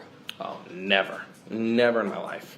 I've never seen her, let alone really anyone. I mean, she was frozen solid, and just, I mean, it was like I said, I mean, it was unbelievable to see, especially coming from her. And I've known her a long time, and I've never seen anything like that. Generally speaking, would you say that she is a timid person or a strong person? Absolutely a strong person, very strong person. She strong personality, really tough. Not much can really rattle her, but I've never seen her like that ever. And you indicated that he was screaming things at her. You don't have any recollection of specific statements he was making? I have none. Honestly, some of it, you can't even hear much because so much adrenaline kicks in. It's like everything kind of goes silent. I remember just him saying things to her, and I remember saying things to him, but I can't really make out anything that was said. What was the tone of voice that he was using? I remember him saying things, almost like, it was a pretty stern voice, but I can't really make out much. I mean, even the tone too much, to be honest. He was, because I was just so, like I said, it was like everything went blank, and I'm yelling at him. I'm like, get off the judge. I'm so just focused on trying to just get him up. And it was just so unusual, and I just wasn't even really paying attention to anything that he was saying. As you were trying to pull him up, what was he doing with his body? Oh, he was just stuck to her. There was no getting him up. He was fighting tooth and nail. I'm trying my best to get him up, and he is just latched onto her. There is no getting this guy off of her. It was unbelievable. I actually remember saying to myself, I could not believe how strong Mr. Redden is. It was unbelievable. I could not. I'm just trying my best. I'm struggling to try to just get the guy up just a little bit. Off judge, and he is just glued to her. Where were your arms placed on Mr. Redden as you were trying to lift him off? Yeah. So honestly, I was almost like kind of around him. I kind of grabbed his shoulders like this, kind of like imagine this was his head, not in like a chokehold or anything, but kind of like right underneath, and kind of grabbing him with this other arm and just trying to just lift him up. Anything I could do to just try to get him off the judge. So your arms were wrapped around his chest area? Almost, yeah, kind of like right here, almost like right below the neck area. And he continued to go towards her and was refusing to let go? Oh, absolutely, yeah. Just kind of, like I said, just still with that kind of just death grip almost. And you indicated previously that at the time that you were seeing this occur initially, you had the thought, oh my God, he's going to kill her? Yes, especially when I saw her hit the back of her skull on that tile. I absolutely thought he's going to kill her. When you observed his hand, I believe you indicated that it was between the shoulder and the neck area. Mm-hmm. Was she already on the ground at that point, or was that as he was kind of flying into her forcefully? Right when he kind of did this, where his hands landed is almost where they stayed the entire time. So they kind of just, like I said, kind of just latched on, and there was no letting go. So he kind of did twist her a little bit, and when they were on the floor, but they didn't really move much, the hands, and that's basically it. Can you tell me when they were on the ground how they were positioned? It kind of had changed. So, like I said, they were face to face. But then when I was trying to get him up, he kind of had gotten up a little bit. She was still kind of frozen. But he had his hands right on her hair, and still in that like neck area. He's got long arms, so he's kind of holding her like this. I'm trying to get him up, and he's just relentless, trying to just get back at her. And they kind of just changed positions a little bit, depending on kind of just wrestling with me also as well. They kind of started out like this, but that only had lasted just momentarily. He was still saying things to her, but she had kind of, like I said, was just kind of frozen a little bit, and there's just a little bit of like wrestling going on almost. But those hands stayed kind of where they were. Was he directly on top of her? Was he next to her? At first, he was on top of her, and then as I was kind of pulling him off, and then especially when the CO came, he'd kind of gotten up a little bit and kind of maneuvered his body, but the kind of hands stayed in place. When you say that he'd kind of gotten up a bit, was he on his knees? Was he still on the ground? Yeah, well, flat? What was he doing? When he had first jumped over, it was such a incredible jump that he had like almost landed on his knees, but like he actually wasn't like fully flat on the ground. It wasn't like he had just laid on top of her. He almost had like a pretty good formation, I guess, of where he was. So like he almost had like a leg out and kind of was able to really be on top of her and kind of prevent anyone from just kind of, he wasn't like he was just dead weight and couldn't lift him up. I mean, he had like a good position on her. And that's why I think also, I mean, it was so hard to lift Mr. Redden off of her, as he was just kind of in a good spot and was not letting go, almost just determined, at like he was on a mission or something. While she was on the ground and he was kind of on top of her, or at least had his hands around her neck, shoulder area and had her by the hair, did you see him do anything else to her? No, I didn't see him really do anything else to her other than, screaming at her and kind of just having his hands like that. That was basically it. I didn't see really any like punches or anything like that. You indicated that he was extremely strong. Yes. Like incredible strength. Oh yeah, absolutely. What about his physical build?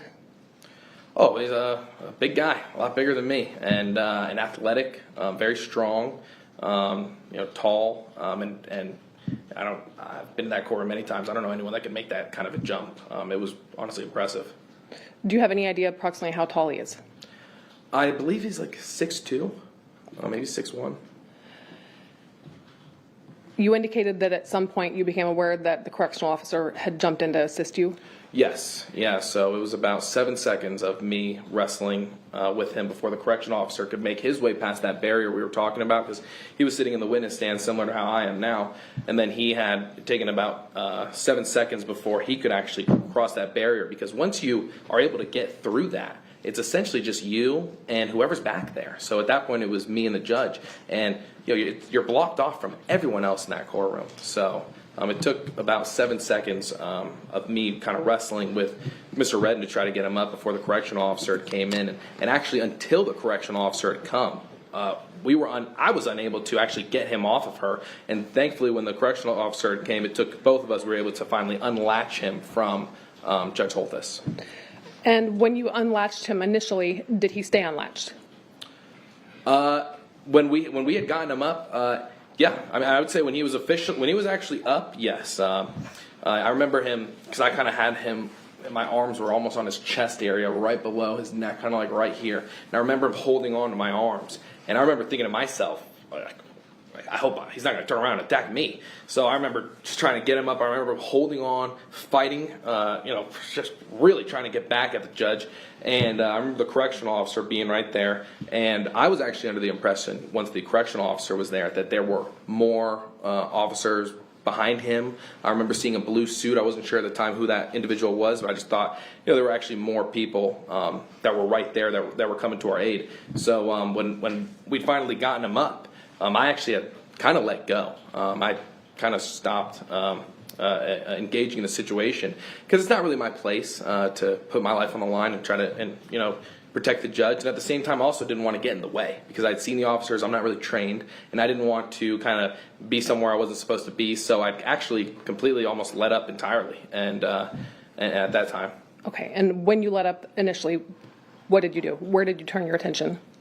Where did Mr. Redden turn his attention? Where did you turn your attention at that point? I was watching the situation. I was watching where Judge was also. She was kind of my first priority. But I had kind of just completely let up and just watched the correctional officer there kind of, and was hoping he would be able to contain the individual. The correctional officer that assisted you, was he armed with a firearm that day? Yes, he was. You saw the firearm on his side? Oh, yeah. And did you observe that firearm on his side during this interaction? Yes. At some point, do things go south again?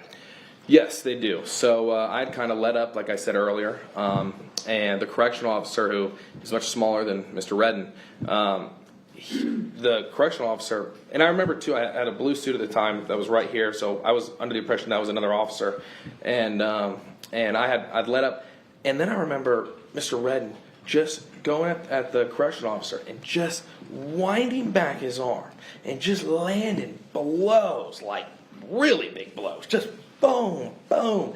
And then I realized it was actually Jory in the blue suit right there, and it wasn't another officer. It was one of the DAs who had ran around. So when I had seen that, I'm like, oh my God, this is far from over. So that's when I had no choice, but had to jump back in and try my best to help subdue Mr. Redden. You indicated you made kind of a fist when you were punching. Was he striking the correctional officer with a closed fist? Oh yeah, absolutely. He was complete. I mean, like I said, real big wind-ups, just huge blows. And I actually remember saying to myself, like, oh my God, I hope he doesn't, grab the gun and maybe start shooting at someone in the courtroom. I mean, I don't know what's going to happen. I know the correctional officer's got a loaded gun right there, and now the correctional officer's in distress, and it's just me and a DA here. I wasn't sure what was going to happen, to be honest. And what actions did you take to assist at that point? At that time, I began punching Mr. Redden and try my best to help. And I remember eventually Shane had gotten up, which was our marshal at the time. He had gotten up and ran around. And at that point in time, another DA, Mr. Scow, he had actually gone around, and there was about 5 of us trying to contain him.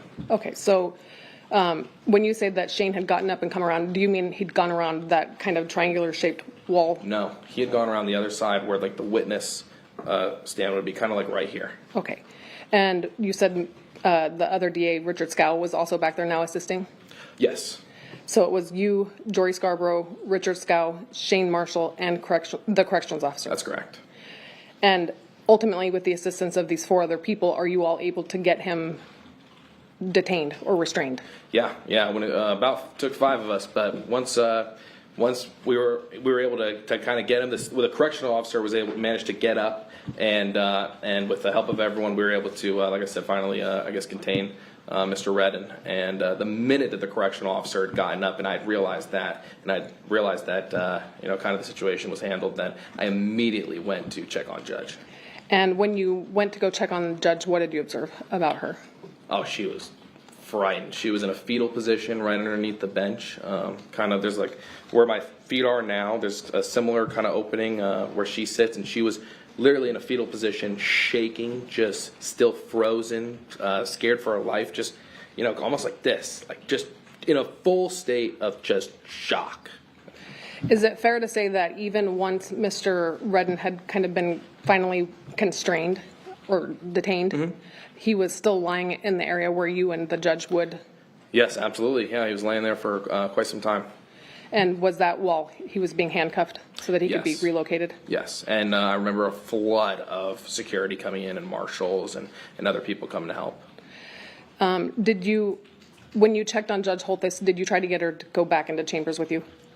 Yes, yeah. I stayed by her side the entire time. I didn't leave her side after that, and I remember her not wanting to go through our normal walkway whatsoever. She was so scared that she actually hopped over where that clerk sits. She actually hopped over that other side because she was so just scared and just, like I said, just it's kind of the state of just shock and emotion that she couldn't bring herself to just walk through that other area. Once Mr. Redden was relocated, was she then able to exit out her normal path? No, she went over, like I said, she went right over where that clerk is, that big wall. She wouldn't go, she wouldn't walk through that normal path. You also indicated that you became aware of an injury to Marshal Shane Brandon? Yes. After things kind of settled down a little bit? Yeah, I do remember when all the people were kind of trying to detain him, like all 5 of us. I remember looking up at Shane, who was sitting, or standing almost right here, and I remember seeing his head busted wide open like an onion peel, and his forehead was literally dangling off of his forehead, and I remember him saying, "How's the judge? How's the judge? How's everyone?" And him, kind of just worrying about everyone else, and meanwhile he's got an injury to to himself. I'm like worried about us. How are you? Mr. Redden was not bleeding though, correct? I don't believe so. Okay. I want to show you some photographs on the overhead showing you states 17. Do you recognize this as a photograph of the bench area after the incident? Yes. And the disturbance, the papers all over the place, the apparent blood on some of the paperwork. Oh, yeah. Is that all the result of Mr. Redden trying to attack Judge Holthus that day? Absolutely. Or actually attacking her? Absolutely. And the blood that's on the paperwork, is that Marshall Brandon's blood? Yes. Yes, it is. Counsel, how many more questions? I'd like Just- to give the jurors a break. I'm almost done. Okay. Showing you states 18, the area where Judge Holthus was curled up in the fetal position, is that depicted in this photograph? Yeah, it would be right there, kind of right underneath Right that here? monitor. Yes, exactly. Showing you states 19, is this the area where you would typically be seated during a counter? Yep. And obviously this is after the incident on January 3rd of 2024? Correct. And the reason why there's so much blood is because that's where our marshal was over, trying to help and assist, like I said, kind of right here. So that's where the witness stand would be, and that's why there's so much blood in that area.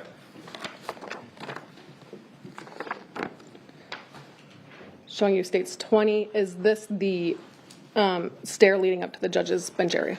Yes, it is. And the floor? Yep. Just outside? And this disturbance or the papers and the trash can being knocked over, that's all part of the incident, correct? Correct.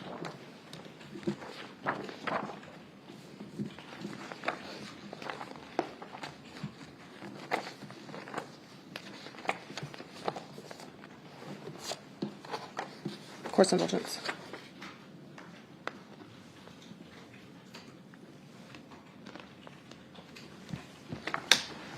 I'll pass the witness, Your Honor. We're going to go ahead and take a break. Ladies and gentlemen, we're going to take a 15-minute break. During this period of time, you are admonished not to talk or converse among yourselves or with anyone else on the subject related to the trial. You're not to read, watch, or listen to any report of or commentary on the trial by any medium of information, including without limitation newspaper, television, the internet, and radio, or form or express any opinion on any subject related to the trial until the case is finally submitted to you. We'll see you back here in 15 minutes. Please rise to the jury. Rise to the jury, please.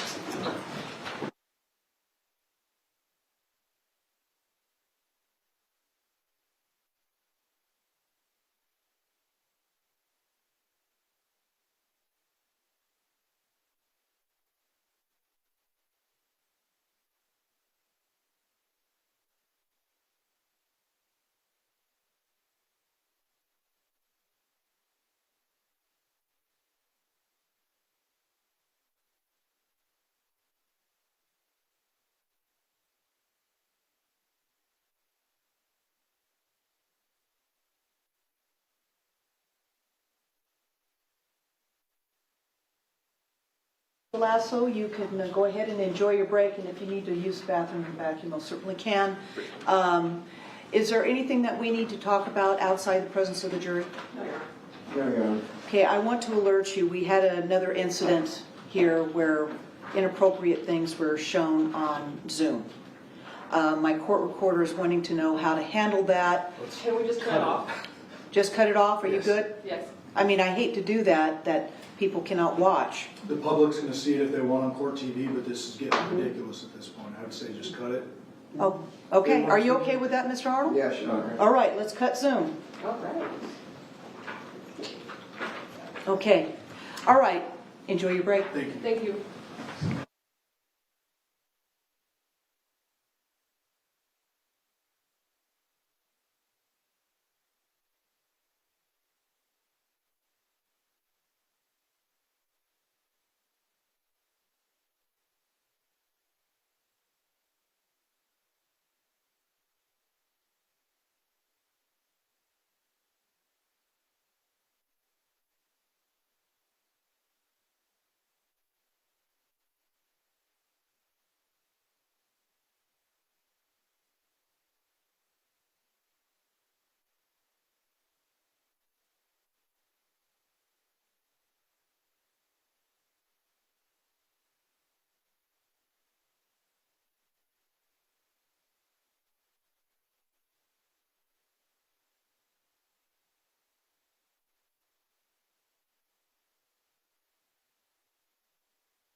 You all may be seated.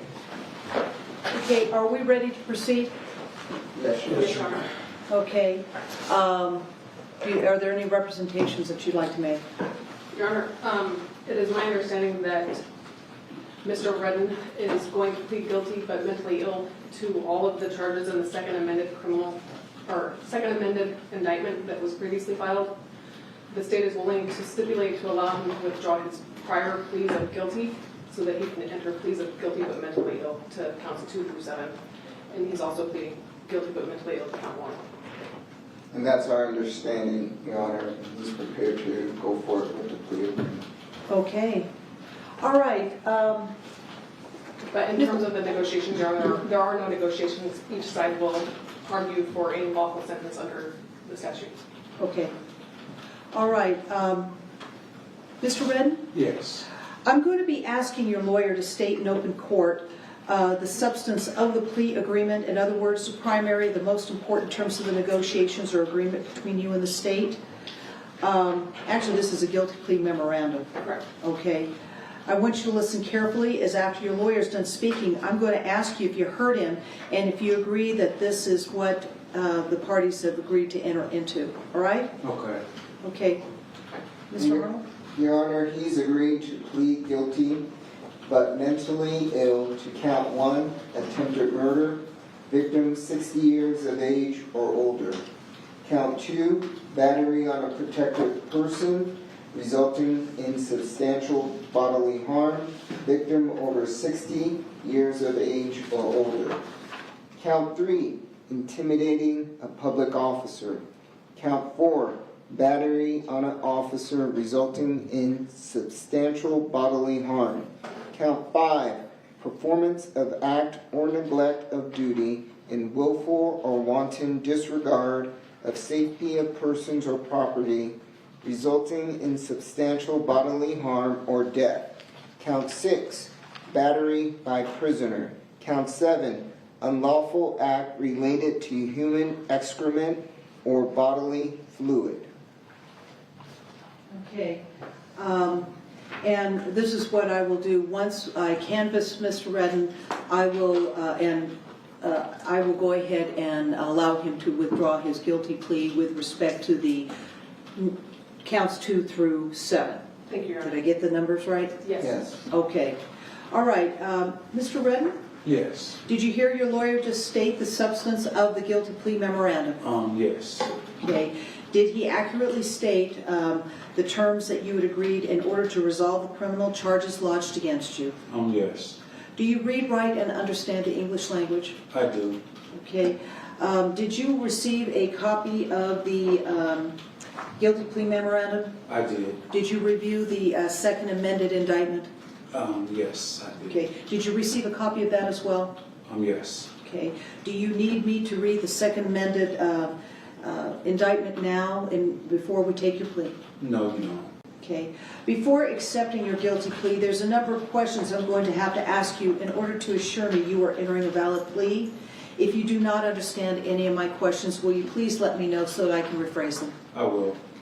If at any time you wish to take a break in the proceedings so that you can discuss matters in private with your lawyer, will you let me know so that I can give you an opportunity to do so? Yes. How old are you, sir? I'm 31.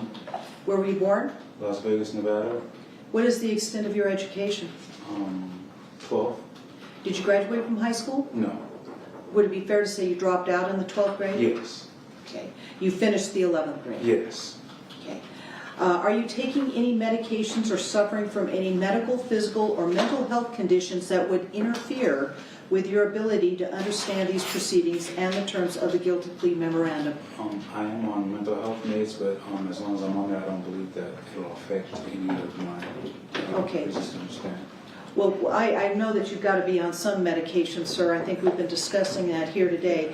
But I want to know, are you taking any medications or suffering from any medical, physical, or mental health conditions that would interfere with your ability to understand what is going on here today or the terms of the guilty plea memorandum? Oh, no.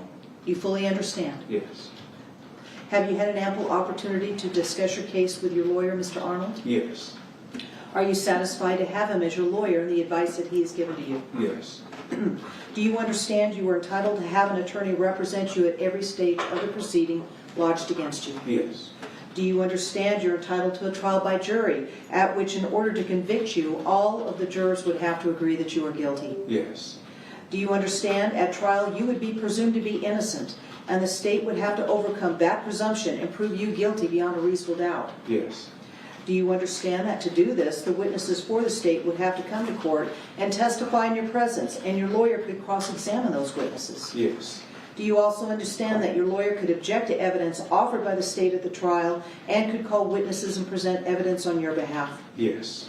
Do you understand at trial, while you have the right to testify if you chose to do so, you also would have the right not to testify, and if you decided not to testify at your trial, the state would not be able to use the fact you did not testify in any way to prove its case? Yes.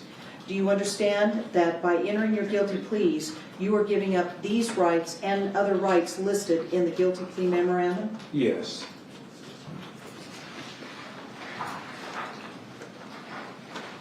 Are you aware of the penalties for committing the crimes which are listed in count 1 through count 7? Yes. I'd like to review all of them with you. This will take a little bit of time, but I want to make sure you understand, okay? Do you understand, as a consequence of entering a plea of guilty but mentally ill, you have the burden of establishing your mental illness by a preponderance of the evidence? Oh, yes. Do you understand that except as otherwise provided by specific statute, as a defendant who has entered such a plea, you would be subject to the same criminal, civil, and administrative penalties and procedures as a defendant who regularly just pleads guilty? Wait, so Sure.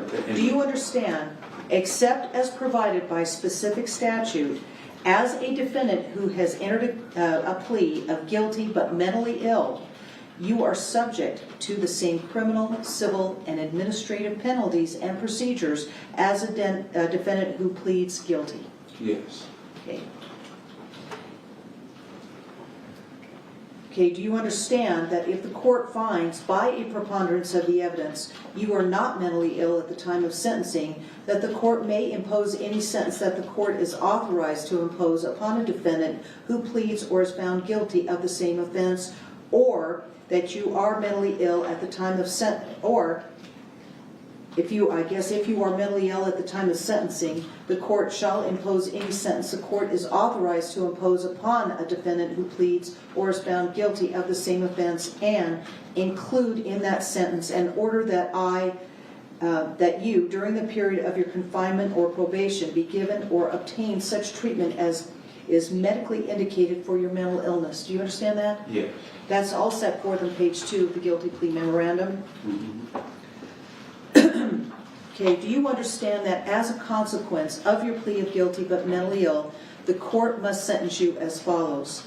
First, with respect to count 1, the court must sentence you to imprisonment in the Nevada Department of Corrections for a minimum term of not less than 2 years and a maximum term of not more than 20 years, plus a consecutive sentence of 1 year to 20 years for the age enhancement. Do you understand that? Yes. Do you understand the minimum term of imprisonment may not exceed 40% of the maximum term of imprisonment? Yes. Do you also understand that you also may be fined? Yes. Okay. Do you understand that you are eligible for probation for the offense to which you are pleading guilty? Yes, I understand. Do you also understand, except as provided by statute, the question of whether you receive probation is in the discretion of the sentencing judge? Yes. With respect to count 2, do you understand that the court must sentence you to imprisonment in the Nevada Department of Corrections for a minimum term of not less than 2 years and a maximum term of not more than 10 years, plus a consecutive sentence of 2 years, minimum 2 years, to 10 years for the age enhancement? Yes. Do you, again, as with count 1, do you understand that the minimum term of imprisonment may not exceed 40% of the maximum term of imprisonment? Yes. Do you also understand in that situation you may also be fined for that? Yes. And as like count 1, do you also understand you are eligible for probation for the offense to which you are pleading guilty, meaning count 2? Yes. With respect to count 3, do you understand that the court must sentence you to imprisonment in the Nevada Department of Corrections for a minimum term of not less than 1 year and a maximum term of not more than 5 years? Yes. Do you also understand that you could be fined up to $10,000? Yes. And as with respect to counts 1 and 2, the minimum term of imprisonment may not exceed 40% of the maximum term of imprisonment. Yes. And I might save a little bit of time, but the minimum term of imprisonment may not exceed 40% of the maximum term of imprisonment would also apply to counts 4, 5, and 6 and 7. Do you understand that? Yes. Okay. And you also understand that you are eligible for probation with respect to those other counts? Yes. As well as count 3? Yes. Your Honor, I think count 7 is actually non-probationable. Okay. Okay. I will get to count 7. I thank you, counsel, for doing that. You are not eligible for probation with respect to count 7. We will get to that in a few moments. Do you understand that? Yes. Okay. With respect to count 4, do you understand the court must sentence you to imprisonment in the Nevada Department of Corrections for a minimum term of not less than 2 years and a maximum term of not more than 10 years? Yes. Do you understand in that instance you may be fined up to $10,000? Yes. With respect to count 5, do you understand that the court must sentence you to imprisonment in the Nevada Department of Corrections for a minimum term of not less than 1 year and a maximum term of not more than 5 years? Yes. Do you also understand you could be fined up to $10,000 with respect to that count? Yes. With respect to count 6, do you understand that the court must sentence you to imprisonment in the Nevada Department of Corrections for a minimum term of not less than 1 year and a maximum term of not more than 6 years? Yes. Do you also understand in that instance you could be fined up to $5,000? Yes. Okay, and that again is with respect to count 6. With respect to count 7, do you understand that the court must sentence you to imprisonment in the Nevada Department of Corrections for a minimum term of not less than 2 years and a maximum term of not more than 10 years? Yes. Okay. And you do understand that you are not eligible for probation for the offense to which you're pleading guilty with respect to count 7? Yes. And do you understand you could also be fined up to $10,000? Yes. And in any case, that the law does require you to pay certain administrative assessment fees? Yes. Do you also understand the court may order you to make restitution to any victim of the offense to which you are pleading guilty? Yes. Has anyone threatened you or forced you to plead guilty but mentally ill? No. Has anyone told you if you do not plead guilty but mentally ill, some other adverse action will be taken against you? No. And I take it that you have you've received a copy of the guilty plea memorandum? Yes. Okay. And your signature is affixed thereon on page 8, is that right? That's true. And your lawyer, Mr. Arnold, he signed the guilty plea memorandum on page 9? Yes. Prior to signing the guilty plea memorandum, did you read it? Yes, I did. Did you discuss it with your lawyer before you signed it? Yeah, I did. Did he answer all of your questions? Yes, he did. Did you sign the guilty plea memorandum willfully, knowingly, and voluntarily? Yes. Do you feel you understand the terms of the guilty plea memorandum? I do. Has anyone made any promise to you other than those set forth within the guilty plea memorandum that induced or caused you to plead guilty but mentally ill? Say that one more time. Sure. Has anyone made any promise to you other than those set forth within the guilty plea memorandum that induced or caused you to plead guilty but mentally ill? No. You understand that later on, when there are requests with respect to sentences or any sentences that may be agreed to by your lawyer, and the lawyers for the state would not be binding upon the sentencing judge? I don't understand what that means. Do you understand that sentencing is totally up to me? Okay, yes. That's irrespective of whatever your attorney argues to me. If later on there's deals made between your lawyer and the lawyers for the state, I don't have to abide by those deals. You understand that? Yes. Okay. And do you also understand that you might, on the basis of your guilty plea but mentally ill, receive, if there was any deals going on, that you could receive a more severe sentence than that, either requested, recommended, stipulated, argued by your lawyer? Yes. Okay. Do you have any questions as to what you're alleged to have done within the second amended indictment? No. Do I need to review all that with him? He's never been canvassed as to count 1, Your Honor. I think the parties can agree to incorporate the factual basis from his previous plea as to counts 2 through 7, but he's never been canvassed as to count 1. Okay, let me go through that. I don't have that right in front of me, so let me pull it up.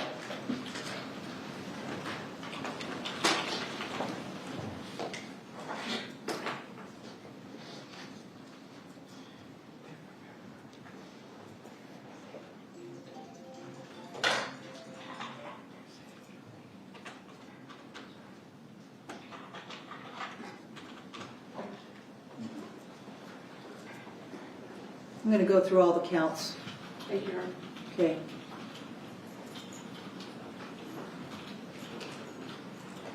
Okay, I'm looking at the, well, it's called the amended indictment.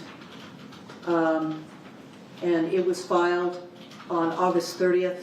It's the second amendment that was filed on Tuesday, Your Honor. That's the charging document we're going off of.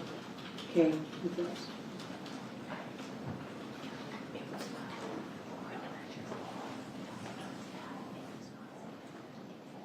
Okay, I need it. Yeah, apparently it was filed in open court, counsel, and I, for whatever reason, hasn't made it yet, but they're going to do it like right this minute. I'm going to email them right now, Your Honor. I can email the court a copy if you want to read from it electronically. If you got a file stamp on it, I'd be happy to do that. Let me see if I can.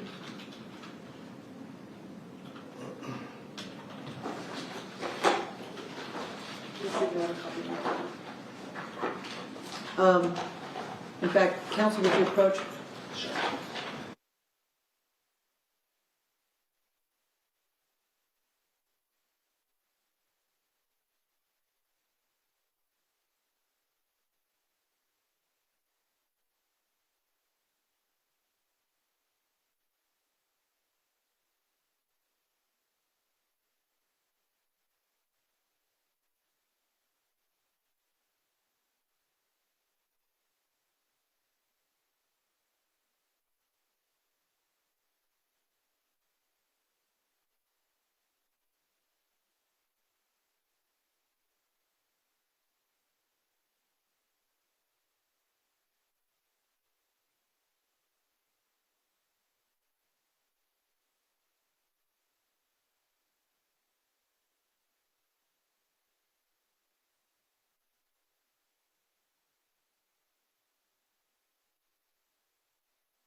Okay, I've got it, Miss Mercer. Thank you. Okay. Okay, Mr. Redden? Yes. She's got a copy that is file stamped, well, it's not file stamped, but it is the one that was filed. I'm going to go ahead and review the second amended indictment with you, if I may, and tell me if this is what you did. And again, you're pleading guilty but mentally ill. I appreciate that, so I may not add all of that. Okay, tell me if this is what you did with respect to count 1, attempt murder, victim 60 years of age or older, that you willfully, unlawfully, and feloniously, and with malice aforethought, attempt to kill Judge Mary Kay Holthus, who is 60 years of age or older, to wit, during your rendition of sentence, and once you knew she was about to sentence you to prison, did leap over defense counsel's table into the well of the courtroom, and thereafter rushing towards the judicial bench and jumping over it Superman style directly into Judge Mary Kay Holthus's judicial space, landing directly on top of her and immediately attacking Judge Mary Kay Holthus by grabbing her, pulling her hair, placing your hands around her throat, and or hitting her on the head by manner and means unknown. Did you do that, sir? Yes. Okay. With respect to count 2, tell me if this is what you did. That, and by the way, this is on or about January 3rd, 2024 in Clark County, Nevada. That with respect to battery on protected person resulting in substantial bodily harm, victim over 60 years of age or older, that you did willfully, unlawfully, and knowingly use force or violence upon the person of another, to wit, Judge Mary Kay Holthus, who is 60 years of age or older and is a protected person employed as an 8th Judicial District Court judge while Judge Mary Kay Holthus was performing the duties of an 8th Judicial District Court judge, which you knew or should have known that Judge Mary Kay Holthus was an 8th Judicial District Court judge by grabbing her, pulling her hair, placing your hands around her throat, and or hitting her on the head by manner and means unknown, resulting in substantial bodily harm to Judge Mary Kay Holthus. Did you do that, sir? Yes. Okay, with respect to count 3, intimidating public officer, that on the same date, place, and time, that tell me if this is what you did, that you did willfully, unlawfully, and feloniously, directly or indirectly, address any threat or intimidation to a public officer, namely Judge Mary Kay Holthus, a judicial officer with intent to induce her, contrary to her duty to do, make, omit, or delay any act, decision, or determination with use of physical force or the immediate threat of such force, to wit, during the rendition of sentence, and once you knew she was about to sentence you to prison, did leap over defense counsel's table into the well of the courtroom, thereafter rushing towards the judicial bench and jumping over it Superman style directly into Judge Mary Kay Holthus's judicial space, landing directly on top of her and immediately attacking Judge Mary Kay Holthus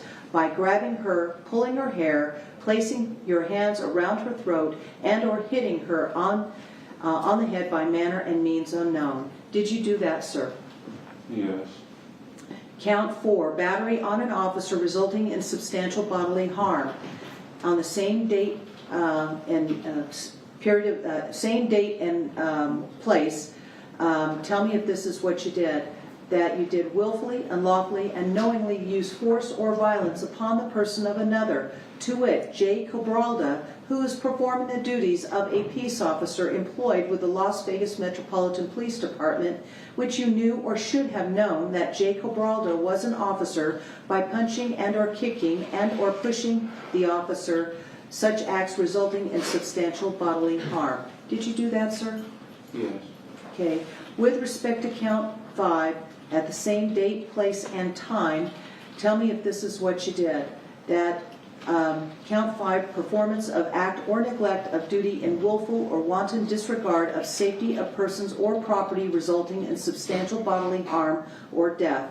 That you did then and there unlawfully, willfully, unlawfully, feloniously perform an act in willful or wanton disregard of the safety of persons or property in the following manner, to wit, by jumping over the defense counsel's table into the well of the courtroom, thereafter rushing at the judicial bench and leaping over it Superman style to attack and or kill the judge, causing Marshall S. Brandon and others to respond in defense of your actions towards the judge, resulting in substantial bodily harm or death to Marshall S. Brandon.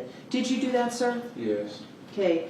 With respect to count 6, battery by prisoner, on the same date and place and time, tell me if this is what you did, that you did willfully, unlawfully, feloniously, and knowingly use force or violence upon the person of another, to wit, Officer C. Boo, by spitting on Officer C. Boo, defendant, you at the time of the offense being a prisoner in lawful custody or confinement.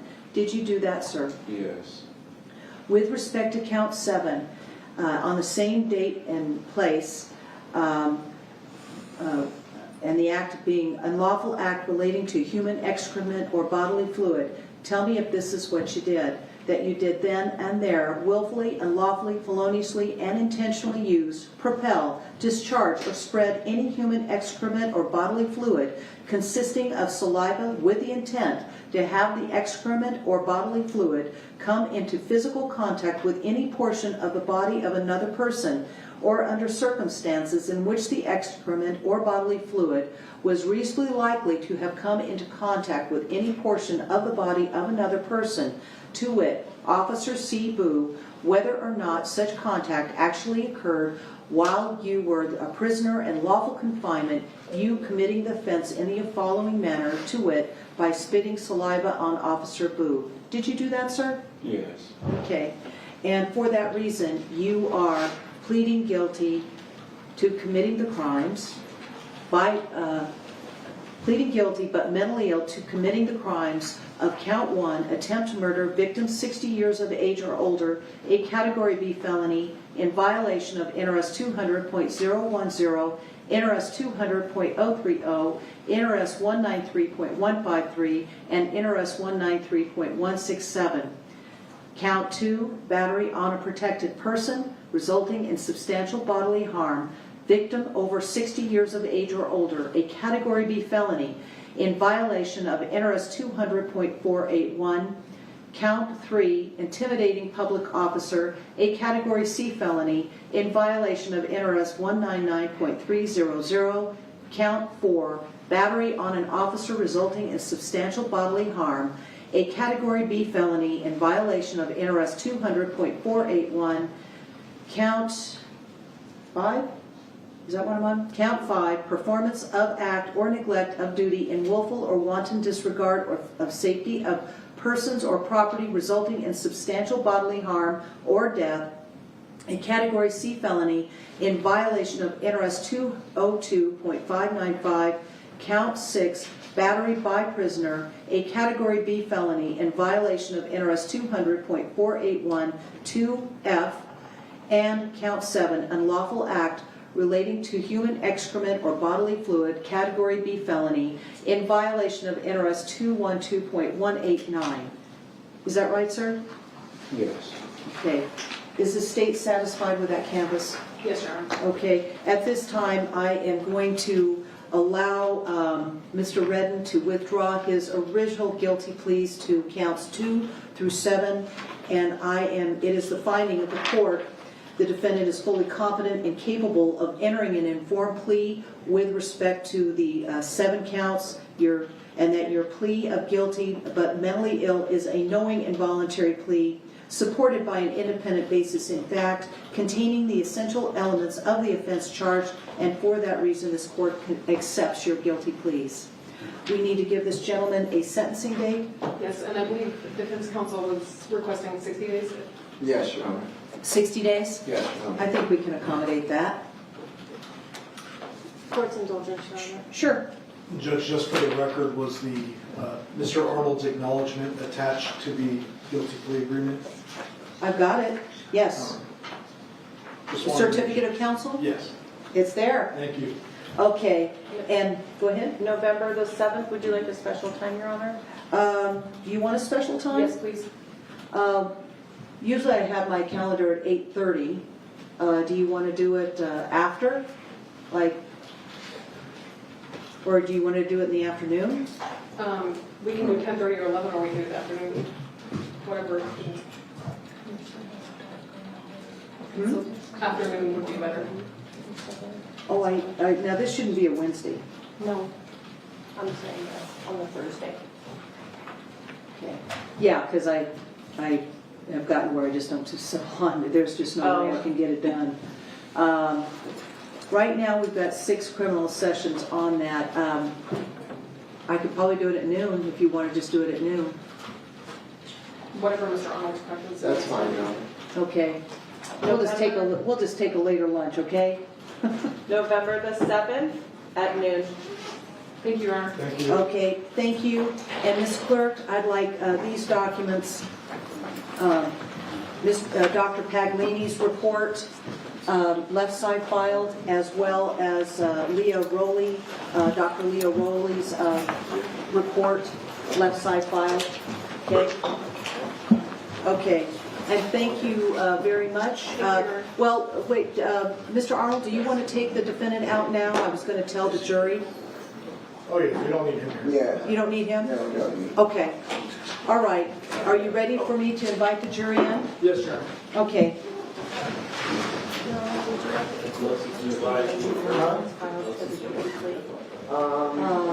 Yeah, attach a copy. That'd be great. Sure.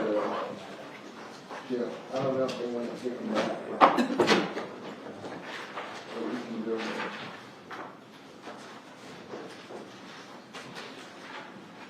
I take it you don't want me to tell them exactly what happened, just that there's a resolution? It doesn't matter. Okay.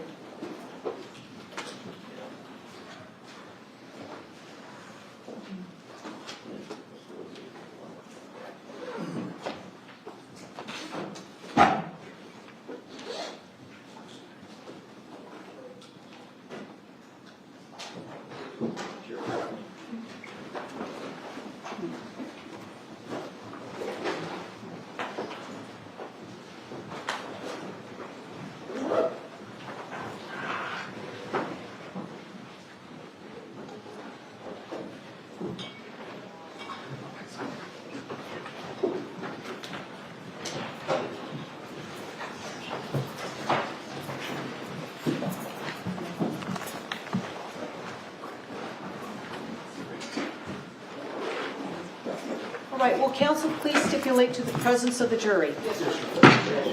Okay. You all may be seated. Ladies and gentlemen, I know that was a very long break, but there's a reason for it, and that is that the parties have resolved their differences between them.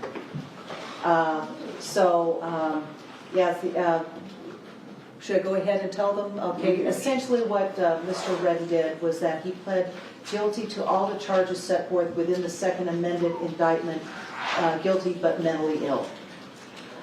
So as the case has been resolved, I can excuse you now and release you from your service. I want to thank you very, very much for taking your time, and I really do appreciate it. It's the only civil service that we do owe to our country, but it is really a necessary service, and I really do appreciate it, and you are excused from my thanks. At this point, you may say, well, can we talk about our experience? If you had a good experience in this courtroom, say, yes, we had a great experience in Department 22. If you didn't, I would appreciate that you not. I'm kidding. But yes, you may talk about your experience, and I certainly hope that whatever you have to say does encourage others to engage in jury service as well. So we're going to take you in the back, get all your badges and all of your stuff. And the lawyers may want to talk to you, and if they do, I would certainly encourage you to do that, because I know I learned a lot whenever I was a lawyer sitting at those tables to hear what jurors had to say. I think it made me a better lawyer. Okay? All right, guys, so what Thank we're you. going to do, we're going to line up in the hallway, just... And Judge, we do want to speak today if anyone wants to wait. Okay, just... Yeah, no, bring your notebooks, bring the candy bucket. Let's line up. Bring that. Just line up in the hallway.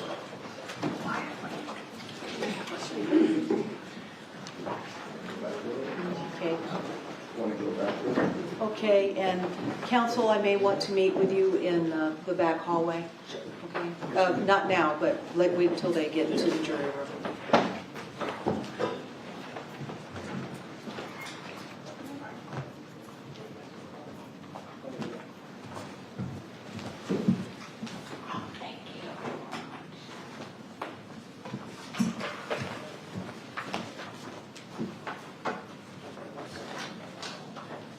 By the way, the jury has not left the courtroom until that door closes.